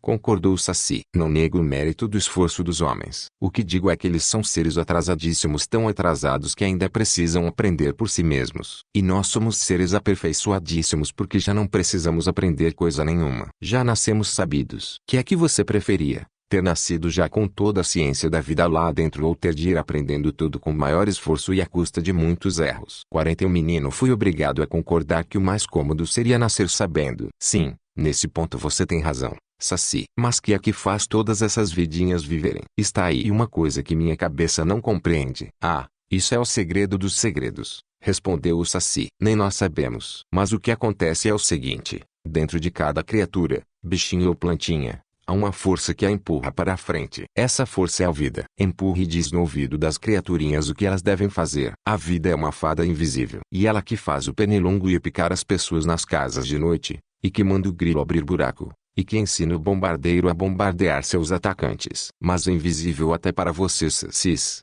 que enxergam mais coisas do que nós homens. Perguntou Pedrinho. Sim, eu que enxergo tudo nunca pude ver a fada vida. Só vejo os efeitos dela. Quando um passarinho voa, eu vejo o voo do passarinho, mas não vejo a fada dentro dele a empurrá-lo. Então ela deve ser como a gasolina dos automóveis. Sem gasolina os carros não andam. Perfeitamente, concordou Saci, mas com uma diferença. Nos automóveis a gente vê e cheira a gasolina, mas a gasolina a vida ninguém ainda conseguiu ver nem cheirar. E morrer? Que é morrer? A vida então acaba. Como a gasolina do automóvel. A vida muda-se de um ser para outro. Quando o ser já está muito velho e escangalhado, a vida acha que não vale mais a pena 41 continuar lidando com ele e abandona-o. Vai movimentar um novo ser. A fada invisível diverte-se com isso. Pedrinho ficou muito impressionado. A fada invisível também morava dentro dele, e o empurrava para frente. Era quem o fazia ter fome e comer, ter sede e beber, ter sono e dormir, querer coisas e procurá-las. Mas um dia essa boa fada se enjoaria dele. Por quê? Porque ele já estaria de cabelos brancos e sem os dentes naturais, e com reumatismo nas juntas, e catacego e com a pele toda enrugada, e com o coração tão fraco que até para subir a escadinha da varanda seria uma proeza. E então a fada torceria o nariz e se enjoaria dele. Sabe que mais, senhor Pedrinho? Você está um caco velho e eu não gosto disso. Vou procurar outro ente, e eu abandonaria ele e então morreria. Essa ideia entristeceu Pedrinho, porque a ideia que não entristece ninguém é bem outra. É a ideia de não morrer nunca, nunca. Conversou a respeito com o Saci. Ora, disse este. O que morre é o corpo só, a parte que em nós tem menos importância. A grande coisa que há em nós, e nos diferencia das pedras e dos paus podres, que é a vida. E essa não acaba nunca. Muda-se de um ser para outro. Tal qual a eletricidade. Quando a pequena bateria daquela lâmpada elétrica que você tem se descarrega, a bateria morre. Mas morreu a eletricidade? Não. Apenas mudou-se. Saiu daquela bateria e foi para outra. Ou foi para as nuvens. Ou foi para onde quis. Assim como a eletricidade não morre, a vida também não morre. A vida é uma espécie de eletricidade. Mas eu não queria que fosse assim, lamentou Pedrinho. Tenho dó do meu corpo. Estas mãos, por exemplo, disse ele abrindo-as. Estou tão acostumado com elas, desde pequenininhos, que estas mãos fazem tudo o que eu quero, e fico triste de lembrar que um dia vão ficar paradas, mortas. 42 Pior do que perder as mãos é perder os olhos, disse o Saci. Já reparou como é triste não ter olhos, ou tê-los e não ver nada? Feche os olhos bem fechados. Pedrinho fechou-os bem fechados. O Saci disse, pois quando a fada invisível abandonar o seu corpo, Pedrinho, seus olhos vão ficar assim, cegos, como se não existissem, e nunca mais serão olhos, que hoje viram tanta coisa, verão coisa nenhuma. Nunca mais, nunca mais. Pedrinho sentiu uma tristeza tão grande que quase chorou, mas o Saci deu uma grande risada. Bobo, o que nesses seus olhos enxerga, não são os olhos, é a fada invisível que há dentro de você. A fada é como o astrônomo no telescópio, e os olhos são como o telescópio do astrônomo. Qual é o mais importante, o telescópio ou o astrônomo? E o astrônomo, disse Pedrinho. Pois então alegre-se, porque o astrônomo não morre nunca. O telescópio é que se desarranja e quebra. Capítulo 14. O medo. Longamente filosofaram os dois, lá debaixo da grande peroba que os abrigava do sereno da noite. A vida noturna é tão intensa quanto a vida diurna. Entre os homens tudo para durante certa parte da noite, mas na floresta a vida continua, porque uns seres dormem de dia e vivem de noite e outros dormem de noite e vivem de dia. Assim que os sabiás, sanhaços e tico-ticos se recolhem aos seus pousos ou ninhos, começam a sair das tocas as corujas e morcegos, e as borboletas e mariposas noturnas vêm substituir as borboletas e mariposas diurnas, que adormecem logo que chega a noite. E as caças medrosas, tão perseguidas pelos homens, saem de noite a 43 pastar e beber água nos rios. E os vagalumes que de dia não deixam os lugares escuros, começam a piscar por toda parte com as suas lanterninhas. Esses eu sei, disse o menino. A vida desses animais eu conheço mais ou menos. O que me interessa agora é a vida dos tais entes das trevas,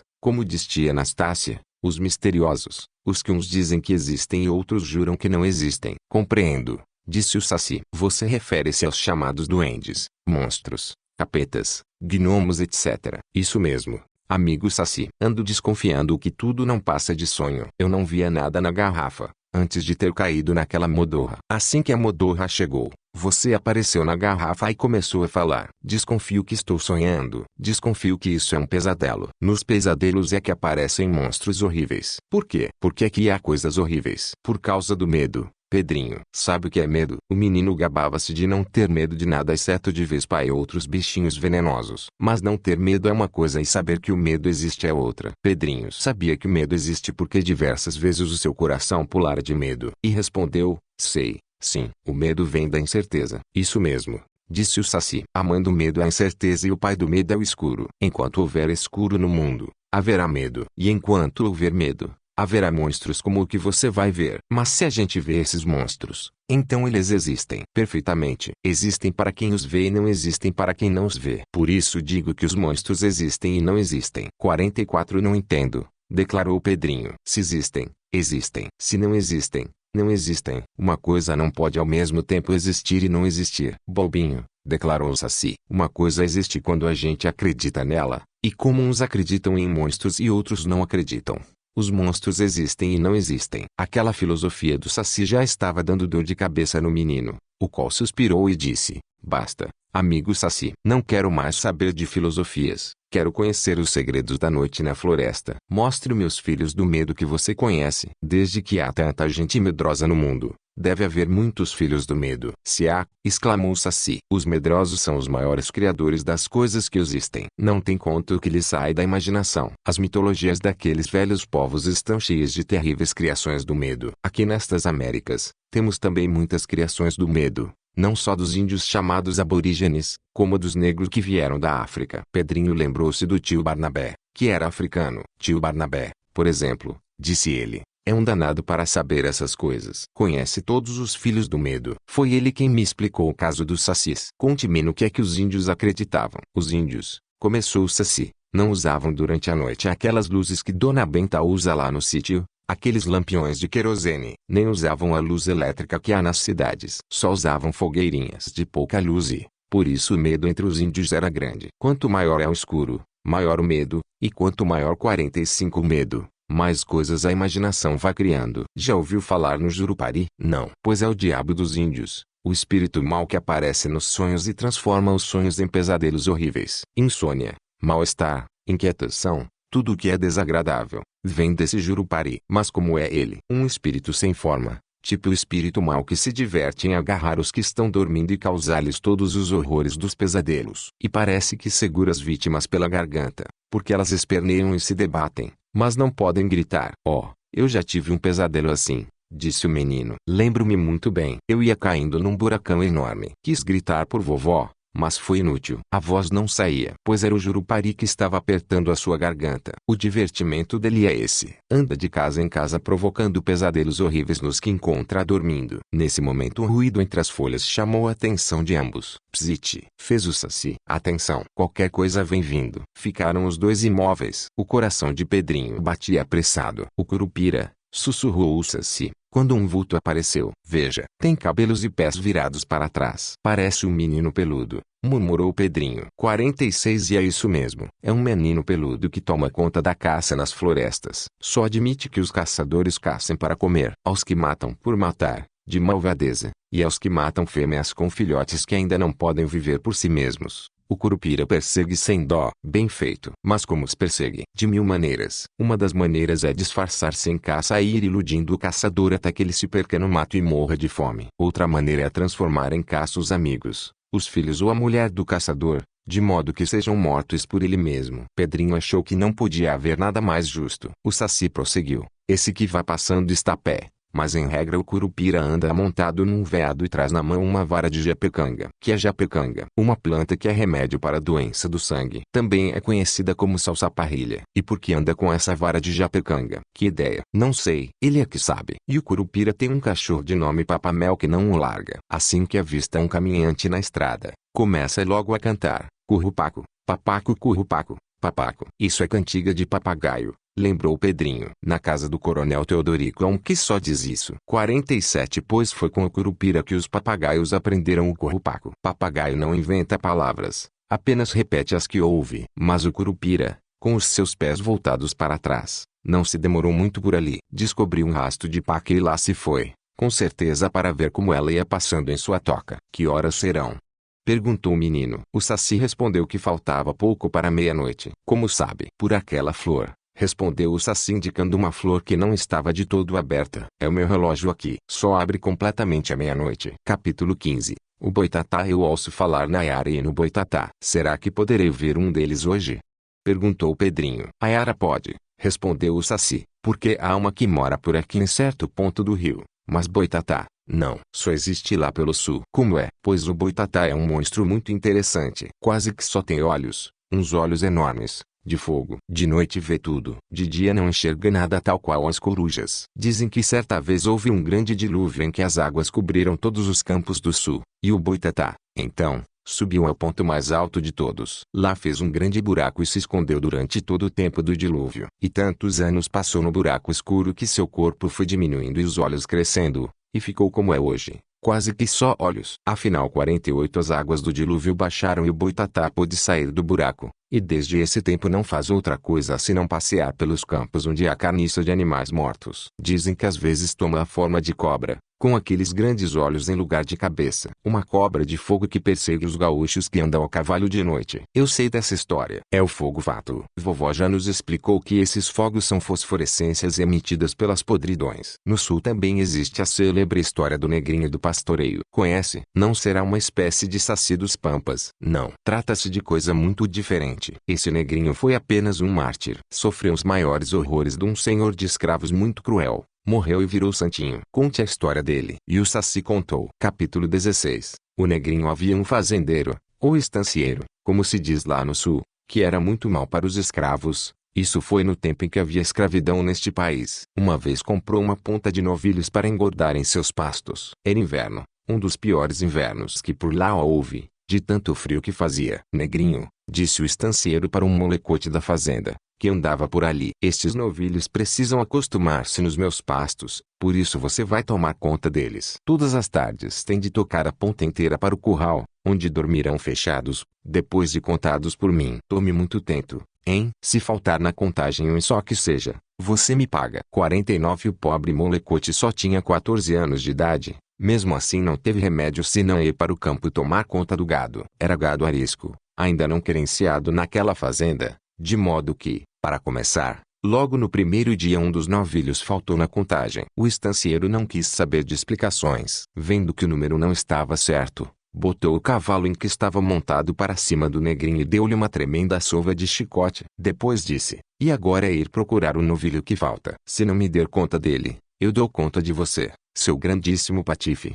E left, outra lambada por despedida. O moleque, com as costas lanhadas e em sangue, montou no seu cavalinho e saiu pelos campos atrás do novilho. Depois de muito procurar, encontrou por fim o fujão, escondido numa moita. E agora? Pensou consigo. Tenho de laçar este novilho, mas meu laço está que não vale nada, de tão velho, e eu estou tão escangalhado pela sova que ainda vale menos que o laço. Mas não há remédio. Tenho que ir até o fim. E, aproximando-se com muito jeito, laçou o novilho. Se fosse só laçar, estaria tudo muito bem. Mas tinha de trazer o boizinho por diante, até o curral. Teria ele forças para isso? O laço aguentaria? Não aguentou. Com meia dúzia de sacões o novilho desembaraçou-se do laço, arrebentando-o, e lá se foi pelos campos afora, na volada. E agora? Voltar para casa sem novilho e sem laço. O furor do estancieiro iria explodir como bomba. Voltou. 50 que é do novilho? Indagou o patrão assim que o negrinho apareceu no terreiro. Escapou, patrão. Lacei ele, mas o laço estava podre e não aguentou, como o senhor pode ver por este pedaço. Se o estancieiro não fosse um monstro de maldade, convencer-se-ia logo, vendo pela ponta do laço que o negrinho andara direito. Quando o laço arrebenta, a culpa da presa escapar não é do laçador, sim do laço. Não pode haver nada mais claro no mundo. Mas o estancieiro, que tinha comido cobra naquele dia, em vez de dar-se por convencido, mais colérico ainda ficou. Cachorro, exclamou espumando de raiva. Você vai ter o castigo que merece. O dito, o feito. Agarrou o negrinho, amarrou pelos pés com a ponta do laço e depois de bater nele com o cabo do relho até cansar, teve uma ideia diabólica. Botá-lo num formigueiro para ser devorado vivo pelas formigas. Assim fez. Arrastou para um sítio onde existia um enorme formigueiro de formigas carnívoras. Arrancou as roupas do coitadinho e deixou-o amarrado lá. No dia seguinte foi ver a vítima, com a ideia de continuar o castigo, caso o grande criminoso não estivesse morto e bem morto. Chegando ao formigueiro, levou um grande susto. Em vez do negrinho, viu uma nuvem que se erguia da terra e logo se sumiu nos ares. A notícia desse acontecimento correu ao mundo. Os homens daquelas bandas começaram a considerar o negrinho como um mártir que tinha ido direto para o céu. 51 Com o tempo virou um verdadeiro santo. Quem quer qualquer coisa, na campanha do Rio Grande, antes de pedir a Santo Antônio ou a outro santo qualquer, pede logo ao negrinho do pastoreio. E ele faz. Está claro que faz, sempre que pode. Como sofreu muito, sabe avaliar os apertos dos outros e ajuda-os no possível. Capítulo 17. Meia-noite. Nesse ponto da prosa, a flor que servia de relógio abriu-se toda. É hora, exclamou Saci. Estamos justamente no meio da noite. Apesar de valente, Pedrinho não deixou de sentir um certo arrepio pelo corpo. Primeira vez na vida em que ia passar uma noite inteira na mata, e não seria uma noite comum, pelo que dizia ao Saci. Não se arreceie de coisa nenhuma. Deixe tudo por minha conta, que nada de mal há de acontecer, disse o Saci, correndo os olhos em redor como em procura de alguma coisa. Venha comigo. Há ali uma peroba minha conhecida, onde encontraremos o melhor dos refúgios. De fato, na tal peroba havia um oco a 12 pés acima do chão, muito próprio para esconderijo. Dentro dele os dois acomodaram-se à vontade de modo a tudo poderem ver sem perigo de serem vistos. Muito bem, disse o menino, mas só quero saber como poderei enxergar qualquer coisa de noite, dentro desta floresta que de dia já é tão escura. 52 Para tudo há remédio, foi a resposta do Saci. Espalharei pelas árvores vizinhas centenares de lanternas vivas, de modo que você enxergará como se fosse dia. Mas antes é preciso que coma estas 7 frutinhas vermelhas, concluiu apresentando ao menino um punhado de frutinhas do tamanho de amoras bravas. Pedrinho desconhecia aquelas frutas e foi com uma careta que mordeu a primeira, tão amarga era. Mas comeu as 7, e logo em seguida sentiu uma deliciosa tonteira invadir-lhe o corpo, deixando-o num esquisito estado de consciência jamais sentido. Era como se estivesse dormindo acordado. Enquanto isso, o Saci repetiu em tom diferente o assobio com que chamaram o serra-pau, mas dessa vez não veio serra-pau nenhum, sim uma enorme quantidade de vagalumes, dos grandes e dos pequenos. Vieram e foram pousando nas folhas e galhos das árvores vizinhas, como se algum invisível guia lhes estivesse a indicar os lugares. O coração da floresta clareou num círculo de 100 metros de diâmetro, como se fosse batido pelo luar da lua cheia. Pedrinho estava a gozar o espetáculo da floresta iluminada pelas lanterninhas vivas, quando surgiu na claridade o primeiro Saci, e logo outro e outro, e todo um bando de mais de 100. Começaram a pular, a dançar e a conversar numa linguagem que o menino muito sentiu não entender. Estão combinando as travessuras que vão fazer durante a noite. Daqui a pouco todos partem, só ficando os pequeninos que ainda não podem correr mundo, explicou o Saci cochichando-lhe ao ouvido. Pedrinho enxergou um de cara chamuscada, com certeza o que fora vítima da explosão do pito do tio Barnabé. Mas os sacis foram se dispersando, de modo que ao cabo de alguns minutos só se viam por ali os pequeninos como camundongos. Para onde foram? Perguntou Pedrinho. 53 Eles espalharam-se por toda parte. Ainda está por haver um lugarzinho onde o Saci não entre, até nas garrafas, disse o menino, sorrindo. Capítulo 18. Saída dos sacis. Nem em sonhos Pedrinho jamais esperou que pudesse observar um quadro mais curioso. Aqueles minúsculos capetinhas eram as mais travessas e irrequietas criaturas do que se possam imaginar. Não paravam um só instante. Cabriolavam nos musgos do chão, pulavam como pulgas, dançavam, inventavam 1000 travessuras. E tudo faziam sem por um só instante tirarem o pitinho da boca. Deram-se cenas muito engraçadas. 3 deles ficaram muito atentos, de narizinho para o ar, observando um morcego que despreocupadamente comia frutinhas de uma enorme figueira. Depois de cochicharem entre si, treparam a figueira, com todas as cautelas para não assustar o morcego. Foram por trás dele e, de repente, zás! Pularam-lhe ao lombo, como perfeitos cowboys. O morcego levou um grande susto e começou a corcovear no ar, em voos tontos, enquanto os 3 cavaleiros, firmes na sela como carrapatos, davam assobios agudíssimos num grande contentamento. Outro havia trepado a um arbusto e descoberto um ninho de beija-flor com 3 ovinhos. Imediatamente deu o brado de alarma, chamando os companheiros. Reuniu-se um bando em redor do ninho, cujos ovos foram retirados e levados para o chão. Lá acenderam uma minúscula fogueirinha e assaram os ovos e os comeram com grande alegria e glodice. E quantas outras travessuras não observou Pedrinho? Os que agarraram um pobre caramujo pelos chifrinhos e fizeram prodígios para arrancá-lo da casca. Os que se divertiam em caçar vagalumes. 54 matá-los e esfregar pelo corpo a substância fosforescente que os torna luminosos. Os que cavavam a terra, descobriam minhocas, emendavam 3 e 4 para fazer uma corda de pular. Pedrinho estava completamente absorvido naquele curioso espetáculo, e assim passaria a noite, se em certo momento o Saci não o puxasse para o fundo do oco. Cuidado, disse ele. Estou sentindo catinga de lobisomem. Meu faro nunca se engana. Capítulo 19. Lobisomem. Nem bem acabara o Saci de pronunciar estas palavras e Pedrinho notou grande reboliço entre os sacizinhos. Parece que também pressentiram qualquer coisa, pois largaram das brincadeiras e desapareceram na floresta, como por encanto. Era tempo. O mato começou a estalar, como se algum animalão por ele viesse rompendo, e por fim surgiu na clareira a carantonha sinistra de um lobisomem. Parou, farejou o ar como se estivesse sentindo cheiro de carne humana. O Saci, porém, tivera a precaução de emitir um certo cheirinho a enxofre, e isso iludiu o lobisomem, que continuou o seu caminho e passou. O cheiro a enxofre disfarço da carne humana, explicou mais tarde o Saci. Apesar do medo que sentira, Pedrinho pôde notar que o monstro tinha a pele virada, isto é, o pelo para dentro e a carne para fora, uma coisa horrível. No mais, era um perfeito lobo, embora de dimensões muito mais avantajadas. Assim que o lobisomem deixou a clareira,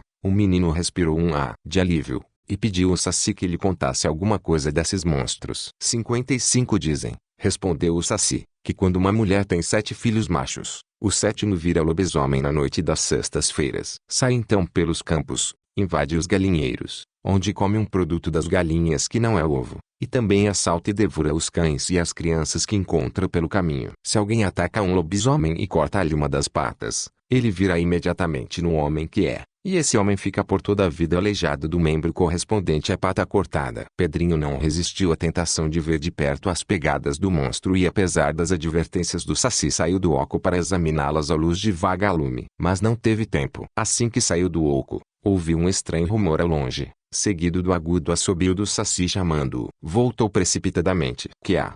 Indagou. O Saci, que também parecia amedrontado, puxou-o bem para o fundo do esconderijo, murmurando: a mula sem cabeça. Capítulo 20. A mula sem cabeça. A mula sem cabeça. Pedrinho estremeceu. Nenhum duende das florestas o apavorava mais que esse estranho e incompreensível monstro, a mula sem cabeça que vomita fogo pelas ventas. Muitas histórias a seu respeito tinha ouvido aos caboclos do sertão e aos negros velhos, embora a Dona Benta vivesse dizendo que tudo não passava de crendice. A galopada aproximava-se. Já se ouvia o estalar dos arbustos que em seu desenfreado galopar a mula sem cabeça vinha quebrando. Súbito, parou. 56 vai mudar de rumo, murmurou o Saci com cara mais alegre. E de fato foi assim. A mula retomou a galopada, mas em outra direção, e embora passasse por perto não chegou ao alcance dos olhos do menino. Que pena, exclamou ele. Tanta vontade que eu tinha de conhecer esse monstro. Que pena, repetiu o Saci. Que felicidade, deve você dizer. A mula sem cabeça é o mais sinistro duende que há no mundo. Tem o dom de transtornar a razão de todos que a veem. Por isso é que tive medo, não por mim, mas por você. Mas qual é a origem dessa mula? Uma história muito velha. Dizem que antigamente houve um rei cuja esposa tinha um misterioso hábito de passear certas noites pelo cemitério, não consentindo que ninguém a acompanhasse. O rei incomodou-se com isso e certa noite resolveu segui-la sem que ela o percebesse. No cemitério deu com uma coisa horrenda. A rainha estava comendo o cadáver de uma criança enterrada na véspera e que por suas próprias mãos, cheias de anéis, havia desenterrado. O rei deu um grito. Vendo-se pilhada, a rainha deu outro grito ainda maior, e imediatamente virou nessa mula sem cabeça, que desde aquele momento nunca mais parou de galopar pelo mundo, sempre vomitando fogo pelas ventas. E foi assim que Pedrinho perdeu a única oportunidade que teve de ficar conhecendo pessoalmente o estranho monstro que tanto impressiona a imaginação dos nossos sertanejos. Ela corre sem cessar, espalhando a loucura por onde passa. Não existe criatura, seja bicho do mato ou gente, que não prefira ver o diabo em pessoa ver a tal mula sem cabeça. É horrenda. 57 Mas como será que vomita fogo pelas ventas, se as ventas estão na cabeça e ela não tem cabeça? Também não entendo, mas é assim, disse o Saci. Capítulo 21 Más notícias. Parece que a mula sem cabeça tem a propriedade de afugentar os outros duendes da floresta, porque depois da sua passagem tudo por ali ficou deserto de seres. Só uma hora mais tarde é que os sacezinhos foram reaparecendo, um por um e ainda ressabiados. Mas se apareceram todos, afinal, e recomeçaram as travessuras, apenas interrompidas pela passagem da porca dos 7 leitões e do caipora. A porca dos 7 leitões é uma misteriosa porca alva como paina, que passeia acompanhada dos seus 7 leitõezinhos, fuçando o chão em procura de um anel enterrado. Só quando achar esse anel poderá quebrar o encanto e virar na baronesa que já foi. Por suas maldades, no tempo em que havia escravos, um feiticeiro negro transformou em porco e virou seus 7 filhos em leitões. O caipora é um duende peludo, meio homem, meio mono, que costuma cavalgar os porcos do mato e deter os viajantes para exigir fumo. Aquele que por ali passou vinha montado num soberbo queixada de enormes presas salientes, tão corpulento e forte que para passar nem se desviava das pequenas árvores, ia derrubando-as. Nisso um pio de coruja fez-se ouvir de perto. O Saci apurou os ouvidos, com cara de quem não estava gostando nada daquilo. Aquela coruja está me chamando. Está dando sinal de que aconteceu qualquer coisa lá no sítio de Dona Benta. Tenho de ir ver o que é. 58 E vai deixar-me sozinho aqui? Murmurou o menino de dentro do seu esconderijo, procurando dominar o medo. Com o amigo perneta ao lado sentia-se seguro, mas ficar, por minutos que fosse, entregue a si próprio, naquela mata cheia de mistérios e ainda mais naquela hora sinistra da meia-noite, era duro de roer. Pedrinho, entretanto, dominou-se e disse, fazendo das tripas o coração, pois vá, mas não se demore muito porque gosto muito da sua prosa, ouviu, dando uma risadinha de quem compreendia perfeitamente o que se passava dentro do seu companheiro. O Saci foi falar com a coruja. Minutos depois regressou, visivelmente inquieto. Percebendo a mudança, Pedrinho indagou ansioso, que há coisa muito grave. Quando saí do sítio de Dona Benta, deixei lá uma coruja, que é minha escrava, com a ordem de avisar-me de qualquer coisa fora do comum que acontecesse. Pois bem, a coruja acaba de chegar com uma notícia nada agradável. Que é? Conte logo. A Cuca apareceu no sítio e furtou o narizinho. Não diga, exclamou o menino, com os cabelos arrepiados. Temos que salvá-la, Saci. Darei tudo quanto você quiser, se me ensinar o meio de arrancar narizinho das unhas desse horrendo monstro. 59 A Cuca. Pedrinho ainda tinha bem fresca na memória a lembrança dessa bruxa das histórias que a ama lhe contara nos primeiros anos de sua vidinha. Lembrava-se até de uns versos que ela cantava para adormecê-lo. Durma, nené, que a Cuca já lá vem, papai está na roça, mamãezinha, no Belém. Lembrava-se que ouvindo essa cantiga sentia uma ponta de medo e fechava os olhos e logo dormia. Depois que cresceu, nunca mais ouviu falar na Cuca, a não ser minutos antes, quando o Saci lhe contou que a Cuca era a rainha das coisas feias. Seria verdade? Verdade ou não, tinha de voltar ao sítio incontinente e de qualquer maneira. Vamos embora, Saci. Precisamos chegar ao sítio quanto antes, para saber com certeza o que há. Pode ser que a coruja esteja mentindo, mas também pode ser verdade. Mentira não é, disse o Saci. Minha coruja não mente. Mas pode ser que a menina tenha sido raptada por outro duende que não a Cuca. E o ponto que temos de verificar. E se for a Cuca mesmo, que havemos de fazer? Não sei. Tenho de pensar nisso. A Cuca é bastante poderosa, e má como ela só. Mas havemos de dar um jeito. Tenho cá uma ideia. Venha comigo. Saíram do oco da peroba e tomaram o caminho do sítio de Dona Benta. A escuridão da noite não embaraçava em nada ao Saci, que, como filho das trevas, enxergava no escuro ainda melhor do que ao sol. Mas o pobre Pedrinho padeceu um bocado. Só podia guiar-se pela brasa do cachimbo do Saci, de modo que tropeçou em muito cipó e toco de pau pobre, afundando os pés em formigueiros e 60 buracos de tatu, espinhando-se na cara e nos braços. Mas era tal a sua ânsia de chegar, que nem sequer a dor das arranhaduras sentiu. Nesta andadura chegaremos tarde, disse de repente o Saci. Se você é bom cavaleiro, poderemos ir montados num porco do mato. Sou. Já montei até num garrote bem taludo, que deu os maiores corcovos do mundo sem conseguir derrubar-me. Pois então, tudo está resolvido. Olhe, lá vem em nosso rumo uma vara de porcos. Suba a esta árvore. Assim que eu der sinal, atire-se de perna aberta para cima do lombo que vem na frente. Eu irei na garupa. Assim fizeram. Subiram os dois a uma árvore baixa.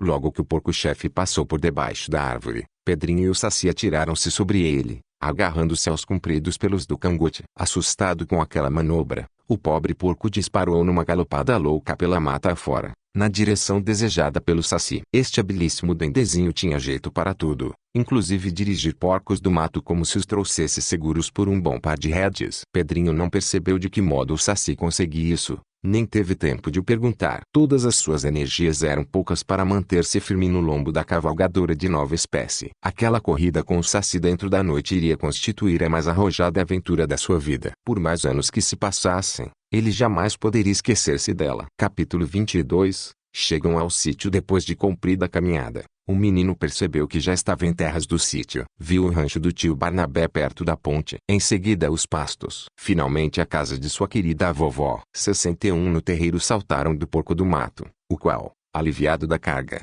prosseguiu na correria com maior velocidade ainda. Foram entrando. A casa estava silenciosa, de luzes acesas, coisa muito esquisita àquela hora da madrugada. Temos novidade, murmurou o menino. Luz acesa a estas horas é mau sinal. Na sala de jantar encontrou Dona Benta sentada na sua cadeirinha, com a cabeça apoiada nas mãos. Ao lado dela, tia Anastácia escarrapachada no chão. De tal modo absorvidas estavam as duas velhas que nenhuma percebeu a chegada dos valentes salvadores. Que há, vovó? Foi gritando Pedrinho. Dona Benta ergueu a cabeça e arregalou os olhos, como se a aparição de Pedrinho fosse um sonho. Tia Anastácia fez o mesmo, mais assustada do que admirada de ver o menino outra vez. Pedrinho, exclamou a pobre avó com expressão de esperança nos olhos vermelhos de tanto chorar. Até que enfim você apareceu. Estava eu aqui desesperada, porque perder um neto já era demais, mas perder dois seria coisa acima das minhas forças. Perder dois? Quer dizer que Narizinho sumiu? Sim, meu filho. Logo que você desapareceu desta casa da maneira mais misteriosa, nada dizendo a ninguém, Narizinho saiu a dar uma volta pelos pastos para ver se o encontrava. Andou por lá gritando Pedrinho, Pedrinho, uma porção de tempo, até que de repente se calou. Julgamos que tivesse achado o fujão e ficamos muito contentes. Mas o tempo foi passando e nada de Narizinho voltar. Tia Anastácia e eu demos uma volta pelo pasto. Chegamos até a casa do tio Barnabé e nada. Isso, às 3 horas da tarde. Já são 2 da madrugada e não tivemos ainda o menor indício de onde possa estar a coitadinha da minha querida neta. 62 Dizendo isto Dona Benta rompeu de novo em choro,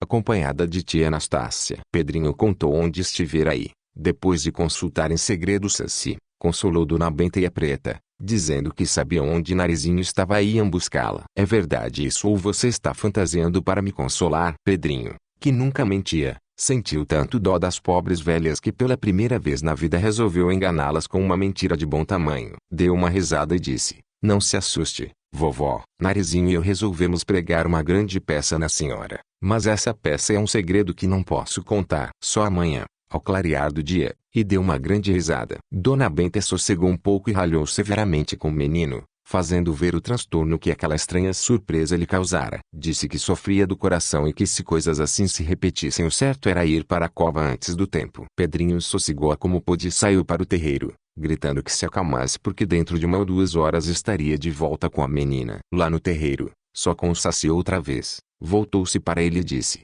e agora, amigo Saci, que iremos fazer? Estou armando o meu plano, respondeu Diabrete. Já fiz uma inspeção pela casa toda e pelo terreiro. Estou na pista do raptor. Raptor?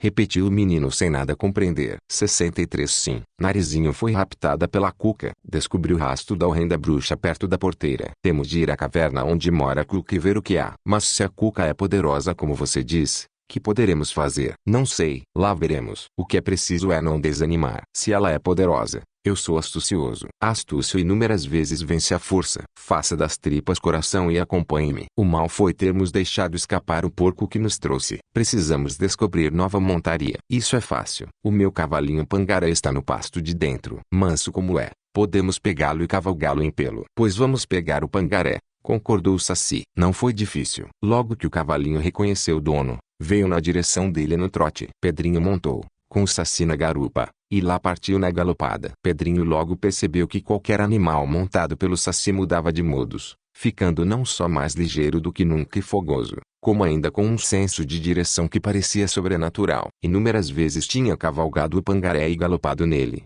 nunca, porém, o vira assim tão ardente e veloz. Era como se o Saci lhe comunicasse alguma força mágica, que não é própria dos cavalos. Tal foi a velocidade desenvolvida que Pedrinho não pôde deixar de dizer, Mas parece o famoso Pégaso do que meu velho e lerdo Pangaré. Estou estranhando isto. Não estranhe coisa nenhuma, aconselhou o Saci. Tudo são mistérios que só eu sei e que não vale a pena explicar agora. Não fale comigo. Não me atrapalhe. Estou fazendo um grande esforço de 64 cabeça para aperfeiçoar o meu plano de não só lograr a Cuca malvada como ainda castigá-la como merece. Conte ao menos um pedacinho dessa grande ideia, para me consolar. É uma ideia que aprendi com Dona Benta, respondeu o Saci. Com vovó?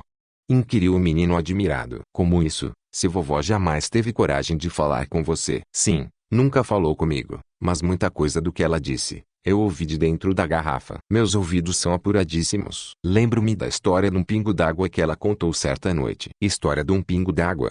Repetiu o menino, cada vez entendendo menos. Não posso perceber aonde você quer chegar. Quero chegar à caverna da Cuca, respondeu o Saci brincalhonamente. Vendo que ele se recusava a contar o plano que tinha na cabeça, o menino calou-se. Esporeado pelo Saci, o Pangaré aumentou ainda mais a velocidade do galope, de modo que antes de meia hora já se achavam numa região inteiramente nova para o menino. Onde estarei eu?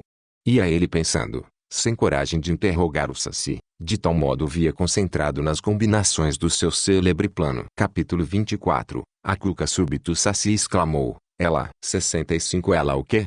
Perguntou Pedrinho. A caverna da Cuca, naquela montanha de pedras nuas. Conheço bem estes sítios. Pedrinho olhou na direção apontada e só viu grandes massas de sombras. Apesar de ser noite de lua, havia névoas no céu, de modo que a claridade não dava para perceber mais que o vulto da montanha estendida à sua frente. Que a região era pedregosa, isso Pedrinho logo percebeu. Tais faíscas tirava do chão o seu cavalinho Pangaré. Entretanto, não tropeçava, o que seria naturalíssimo num animal acostumado a só trotar por bons caminhos ou campos livres de pedras. Estou estranhando este cavalo. Não pôde deixar de dizer o menino. Positivamente não é o mesmo. Nem sequer tropeça. E que lhe dei a comer 7 folhas de uma planta que só eu sei para que serve. Logo vi. Seria ótimo que me ensinasse o segredo dessa planta. Com ela a gente poderia até transformar um burro morto em bucéfalo. O Saci, apesar das suas habilidades e espertezas de demoninho, ignorava a história dos cavalos célebres, e pois ficou na mesma com a citação do tal bucéfalo. Que bicho é esse?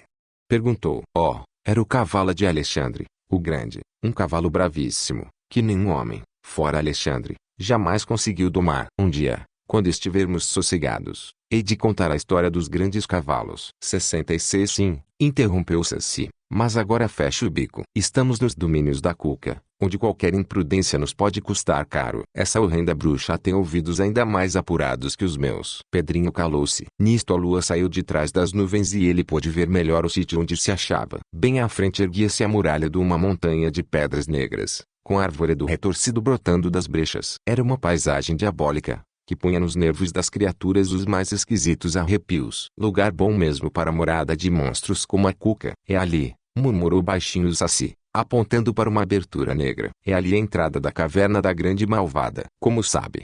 Perguntou Pedrinho tolamente. Que pergunta? Respondeu o Saci com ironia. Sei porque sei. Tinha graça que um Saci não soubesse onde mora a Cuca. Mas, silêncio. Temos que entrar com 1000 cautelas, de arrasto, como se fôssemos cobras. Não, não. O melhor é nos disfarçarmos em folhagem. Como isso? Nada de perguntas. Faça o que eu fizer, sem discutir, ordenou o diabrete, afastando-se dali para arrancar braçadas de folhas da árvore mais próxima. Pedrinho fez o mesmo. Em seguida o Saci lascou da mesma árvore umas empiras, com as quais amarrou a folhagem em redor do seu corpinho. O menino fez o mesmo. Ficaram tal qual 2 arbustos móveis e, assim disfarçados, dirigiram-se para a caverna do horrendo monstro, pé ante pé. Tão 67 devagarzinho que levaram 20 minutos para caminhar uns poucos metros. Súbito, ao dobrarem uma curva, viram lá num canto a rainha. Estava sentada diante de uma fogueira, de modo que a claridade das chamas permitia que as folhagens lhe vissem a cara Antônia em toda a sua horrível feiura. Que bicha! Tinha cara de jacaré e garras nos dedos como os gaviões. Quanto à idade,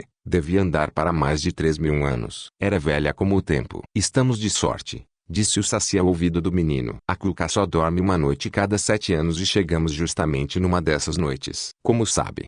Indagou Pedrinho, cuja curiosidade não tinha limites. O Saci danou e ameaçou, se continuasse com tais perguntas, de deixá-lo ali sozinho para ser devorado pelo monstro. Em seguida queimou na brasa do pito uma misteriosa folha, que havia apanhado pouco antes sem que o menino percebesse. Esta fumaça vai fazer que o sono da rainha seja mais pesado do que todas as pedras desta gruta. Depois de estar completamente adormecida, temos de amarrá-la muitíssimo bem amarrada. Logo que a fumaça alcançou o focinho da cuca, esta, que já estava dando mostras de sono, pendeu a cabeça de lado e roncou. Já caiu no sono, disse o Saci. Podemos agora tirar nossa roupa de folhas e sair em busca de cipós. Conheço um cipó que vale por quanta corda existe. Até parece cipó próprio de amarrar cucas. Despiram-se das folhas e saíram da caverna muito satisfeitos, porque as coisas estavam correndo às mil maravilhas. 68 Capítulo 24 O novelo de cipós. Cortado o cipó, trouxeram-no em 2 grandes rolos, e sem receio nenhum,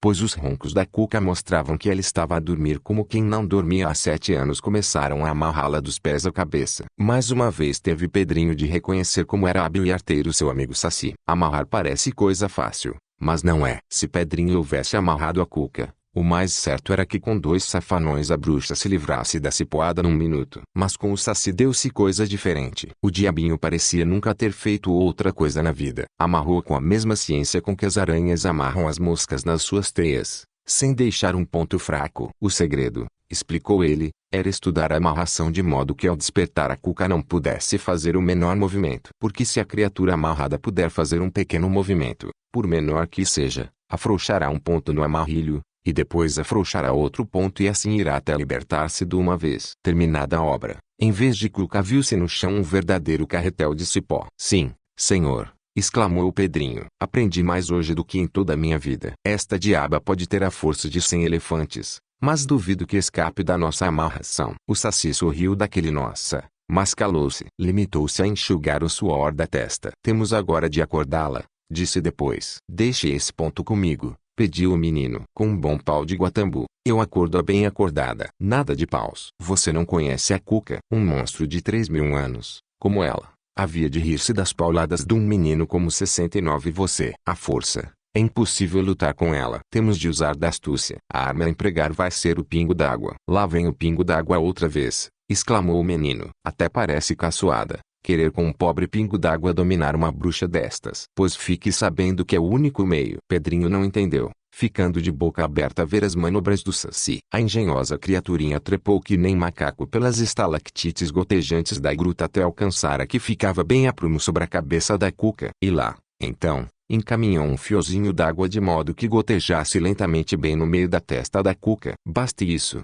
disse ele. No começo ela nem sente, mas com a continuação a dor vai ficando tamanha que há de dar-se por vencida. Sim, senhor, murmurou o menino. Está aí uma invenção que nunca imaginei, mas agora me lembro que vovó nos contou uma história assim. Pois é, disse o Saci. Ambos ouvimos essa história, mas só eu prestei atenção e já estou tirando partido do que aprendi. Sou 10 vezes mais esperto que você, Pedrinho. Não acha? O menino não teve remédio senão achar que era mesmo. Os pingos começaram a cair. Os 100 primeiros nenhuma impressão fizeram na bruxa, cujo sono parecia dos mais gostosos. Daí por diante já esse sono não pareceu mais tão calmo. Começou a fazer caretas, como se estivesse sonhando algum sonho horrível. Por fim abriu um olho e depois o outro. Por vários minutos permaneceu apatetada vendo diante de si aquelas 2 criaturas de mão na cintura, a olharem para ela sem se tentar dizer coisa nenhuma. Depois a sua inteligência foi acordando, notou o pingo a lhe cair na testa. Quis mudar de posição. Não pôde. Só nesse momento viu que estava amarradinha como se fosse um carretel condenada à mais absoluta imobilidade. Capítulo 25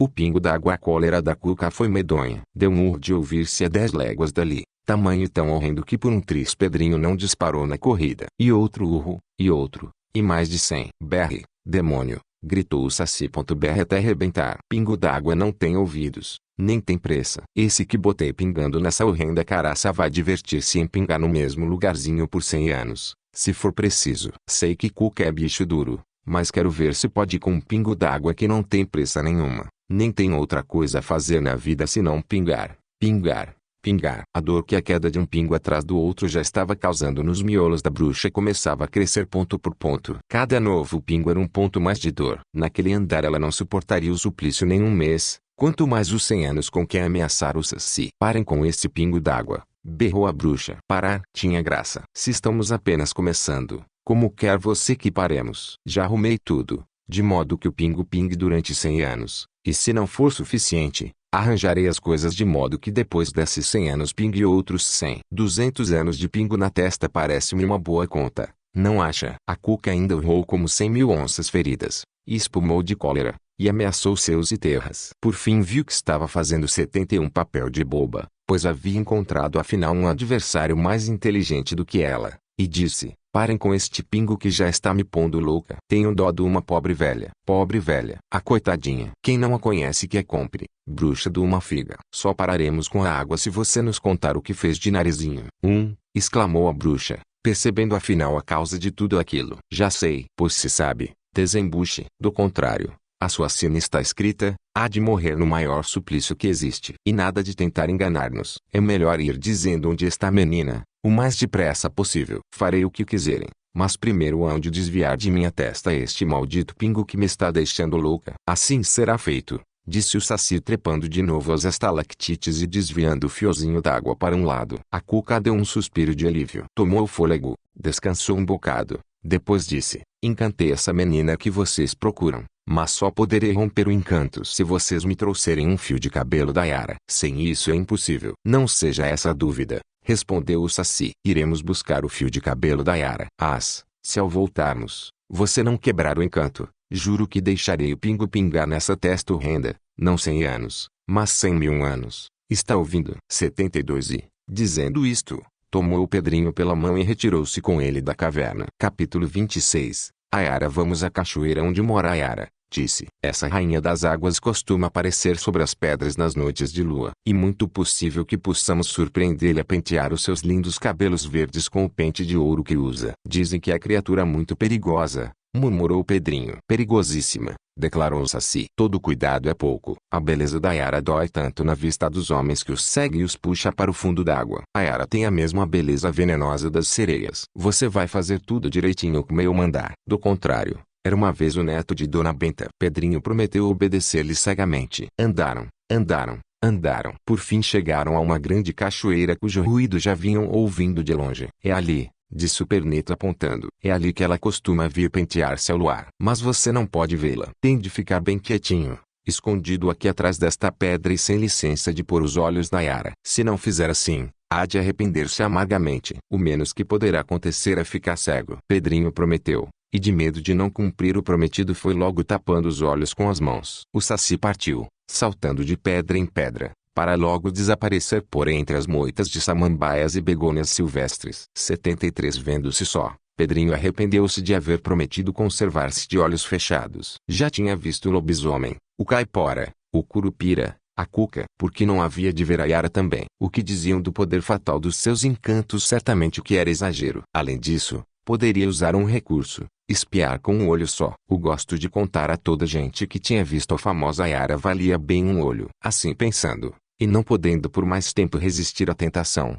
fez como Saci, foi pulando de pedra em pedra, seguindo o mesmo caminho por ele seguido. Súbito, estacou, como fulminado pelo raio. Ao galgar uma pedra mais alta do que as outras, viu, a 50 metros de distância, uma ninfa de deslumbrante beleza, em repouso numa pedra verde de limo, a pentear com um pente de ouro os longos cabelos verdes cor do mar. Mirava-se no espelho das águas, que naquele ponto formava uma bacia de superfície separada. Em torno dela centenas de vagalumes descreviam círculos no ar. Eram a coroa viva da rainha das águas. Joia bela sim, pensou Pedrinho, nenhuma rainha da terra jamais possuiu. A tonteira que a vista de Yara causa nos mortais tomou conta dele. Esqueceu até do seu plano de olhar com um olho só. Olhava com os dois, arregaladíssimos, e sem olhos que tivesse, com todos os 100 olharia. Enquanto isso, ia o Saci se aproximando da mãe d'água, cautelosamente, com infinitos de astúcia para que ela nada percebesse. Quando chegou a poucos metros de distância, deu um pulo de gato e nhoque.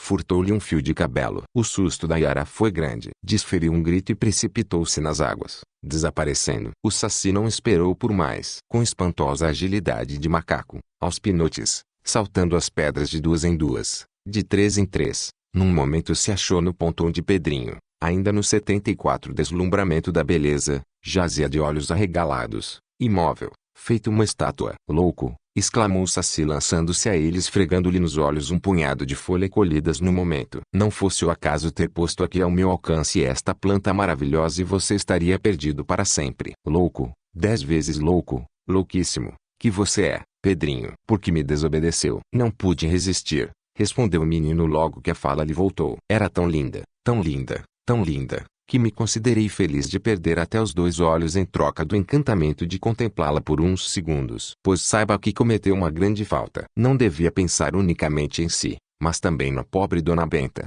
que é tão boa, e na sua mãe e em Narizinho. Eu, apesar de um simples saci, tenho melhor cabeça do que você, pelo que estou vendo. Aquelas palavras calaram no menino, que nada teve a dizer, achando que realmente o saci tinha toda a razão. Bem, continuou Dendizinho, agora que o perigo já passou, trataremos de voltar à caverna da Cuca, e depressa, antes que amanheça. Lembre-se que prometemos a Dona Benta estar no sítio com a menina sumida logo ao romper da manhã. Capítulo 27. Na caverna da Cuca. Voltando os dois na maior pressa para os domínios da Cuca, encontraram-na com um estranho ar de riso na horrenda boca, a falar sozinha, como se estivesse muito satisfeita da vida. Assim, porém, que os viu de novo por lá, a bruxa estremeceu e o seu sorriso transformou-se numa careta de cólera e desespero. 75 conseguiram voltar?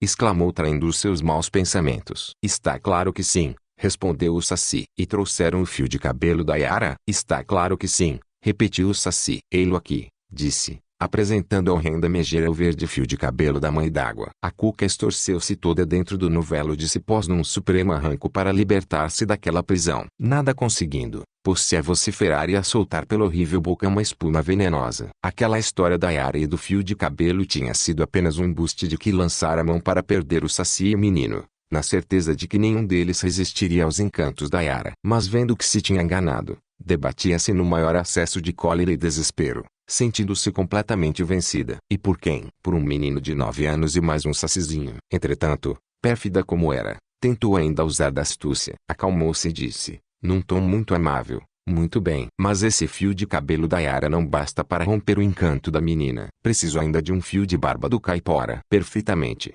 senhora Cuca. Ali em cima daquelas estalactites está o fio de barba do caipora de que você precisa, disse o saci, apontando para o pingo d'água. Vou já buscá-lo. Vendo pela firmeza das palavras do saci que era inútil tentar enganá-lo segunda vez, a Cuca deu um profundo ai e confessou-se vencida. 76 Meus parabéns. Vocês descobrirão a única arma no mundo capaz de vencer uma Cuca, esse miserável pingo d'água. Farei como querem. Desencantarei a menina. Voltem ao sítio, procurem perto do pote d'água uma flor azul que lá deixei, arranquem-lhe as pétalas e lancem-nas ao vento logo ao romper da manhã. Narizinho, que deixei transformada em pedra, reaparecerá imediatamente. E se isso for um embuste como da primeira vez?